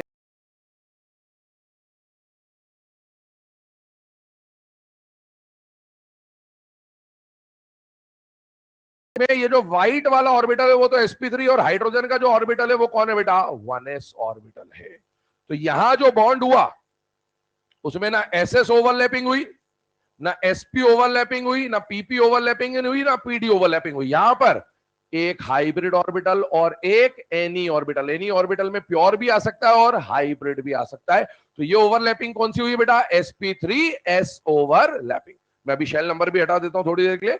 तो यहां पर जो ओवरलैपिंग हुई वो कौन सी हुई बेटा, sp3s ओवरलैपिंग। मुझे बताइए एक और हाइड्रोजन यहां बॉन्ड बनाने आएगा तो हाइड्रोजन का अनपेड इलेक्ट्रॉन किसमें बेटा, s में, तो हाइड्रोजन यहां पर लाके ओवरलैपिंग करेगा। ये जो ओवरलैपिंग हो रही है उसमें ये वाला ऑर्बिटल कौन सा बेटा, sp3, और हाइड्रोजन का ऑर्बिटल कौन सा बेटा, s, तो ये ओवरलैपिंग कौन सी हुई बेटा, sp3s। एक और हाइड्रोजन आया तो हाइड्रोजन ने आया अनपेड इलेक्ट्रॉन लेके आया, यहां जो ओवरलैपिंग हुई है इसमें हाइड्रोजन का कौन है बेटा, sp3, और हाइड्रोजन का क्या है बेटा, s, तो कौन सी ओवरलैपिंग हुई, sp3s। और यहां पर आइए तो यहां पर भी जो हाइड्रोजन आया वो अपना क्या लेके आया बेटा, s ऑर्बिटल। अब जरा ध्यान दीजिए, इस तरह से आपका टेट्राहेड्रल डायग्राम तैयार हो गया। बॉन्ड एंगल कितना बनना था, 109.5, वो तो उसने पहले ही बता दिया कि ऑटोमेटिकली का अरेंजमेंट बन के आएगा। इन चारों ओवरलैपिंग को जरा ध्यान से देखो, सिग्मा का कंपैरिजन सिग्मा से, सिग्मा कंपैरिजन सिग्मा से, सिग्मा कंपैरिजन सिग्मा से। सबसे पहला फैक्टर क्या देखते हैं बेटा, शेल नंबर। शेल नंबर जो हाइड्रोजन का होगा 1s 1s 1s 1s, और जो कार्बन का होगा 2 है ना, ये 2s और 2p3 है तो सेम है। अब मुझे बताओ ये जो चारों ऑर्बिटल ओवरलैप कर रहे हैं, चारों जो ओवरलैपिंग हो रही है वो सेम हो रही है या अलग अलग हो रही है, सेम। जब चारों ओवरलैपिंग सेम है तो चारों की bond strength, bond stability, bond energy भी सेम होगी। यहां पर ओवरलैपिंग अलग थी, ओवरलैपिंग अलग थी, तो एक बॉन्ड वीक था बाकी बॉन्ड स्ट्रांग था। लेकिन अब यहां पर जो चारों ओवरलैपिंग हो रही है, चारों ओवरलैपिंग आइडेंटिकल है। इसका मतलब आप चाहे ये बॉन्ड तोड़ने जाओ, चाहे वो बॉन्ड तोड़ने जाओ, चाहे वो तोड़ने जाओ, चाहे वो तोड़ने जाओ, एनर्जी क्या लगेगी, बराबर। और यही इसकी प्रैक्टिकल वैल्यूज भी बोलती है कि चारों बॉन्ड की एनर्जी क्या होती है बेटा, आइडेंटिकल होती है। और इस बात को समझाने में प्योर ऑर्बिटल जो है वो रायता ढोल रहा था।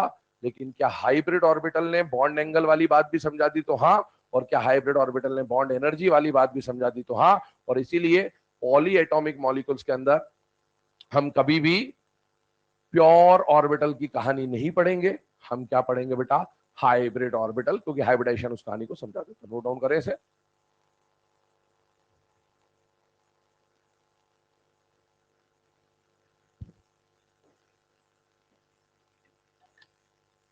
फोटो खींच लो इसकी बस, है ना, है फोटो खींच लेना, लिख लेना, ठीक है। तो ये अपन ने समझ लिया कि वो जो एनसीईआरटी का जो पैराग्राफ दे रखा है, उस पैराग्राफ में क्या क्या बातें बोली गई हैं उसको अपन ने यहाँ पर स्टेप बाय स्टेप समझा, ताकि अब आगे हाइब्रिडाइजेशन क्या होता है, क्यों होता है, इलेक्ट्रॉन पार्टिसिपेट करता है कि ऑर्बिटल पार्टिसिपेट करता है कि सेंट्रल एटम का होता है कि क्या होता है क्या नहीं होता, वो सारी बातें अपन ने समझी। अब इसी को मैं पॉस्टुलेट्स के फॉर्म में आपको लिखवा दे रहा हूँ, ठीक है ना, काम काम की बातें जो है, जो एनसीईआरटी में पॉस्टुलेट दे रखा है। तो इसके लिए स्पेस छोड़ दो, हेडिंग डालिएगा हाइब्रिडाइजेशन, हेडिंग डालिएगा हाइब्रिडाइजेशन, और लिखना शुरुआत करें। पहले डेफिनेशन लिख रहे हैं हाइब्रिडाइजेशन की, लिखिएगा, the process of intermixing of the process of intermixing of the process of intermixing of pure atomic orbitals, the process of intermixing of pure atomic orbitals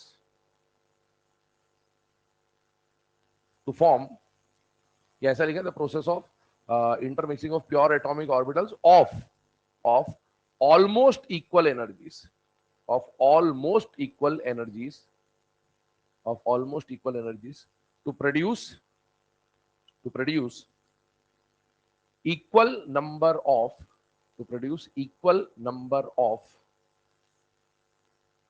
to produce equal number of hybrid orbitals, hybrid orbitals of equivalent energy and shape, equivalent energy and shape, ठीक है। तो यहां पर हमने सबसे पहले जो इसकी डेफिनेशन है वो क्या बोली बेटा, कि प्योर एटॉमिक ऑर्बिटल जब मिक्स होंगे, और प्योर एटॉमिक ऑर्बिटल मिक्स होके क्या बनाएंगे बेटा, हाइब्रिड ऑर्बिटल का फॉर्मेशन करेंगे। तो hybrid orbital equal energy shape. Class का टाइम हो गया क्या, बेल बजी क्या, नहीं बजी, चलो ठीक है, 5 मिनट ऊपर हो गया, बहुत बढ़िया। कभी 5 मिनट जल्दी भी छूट जाते होंगे नहीं, कोई बात नहीं, थर्सडे वाली छुट्टी अब कम करा देंगे, ठीक है।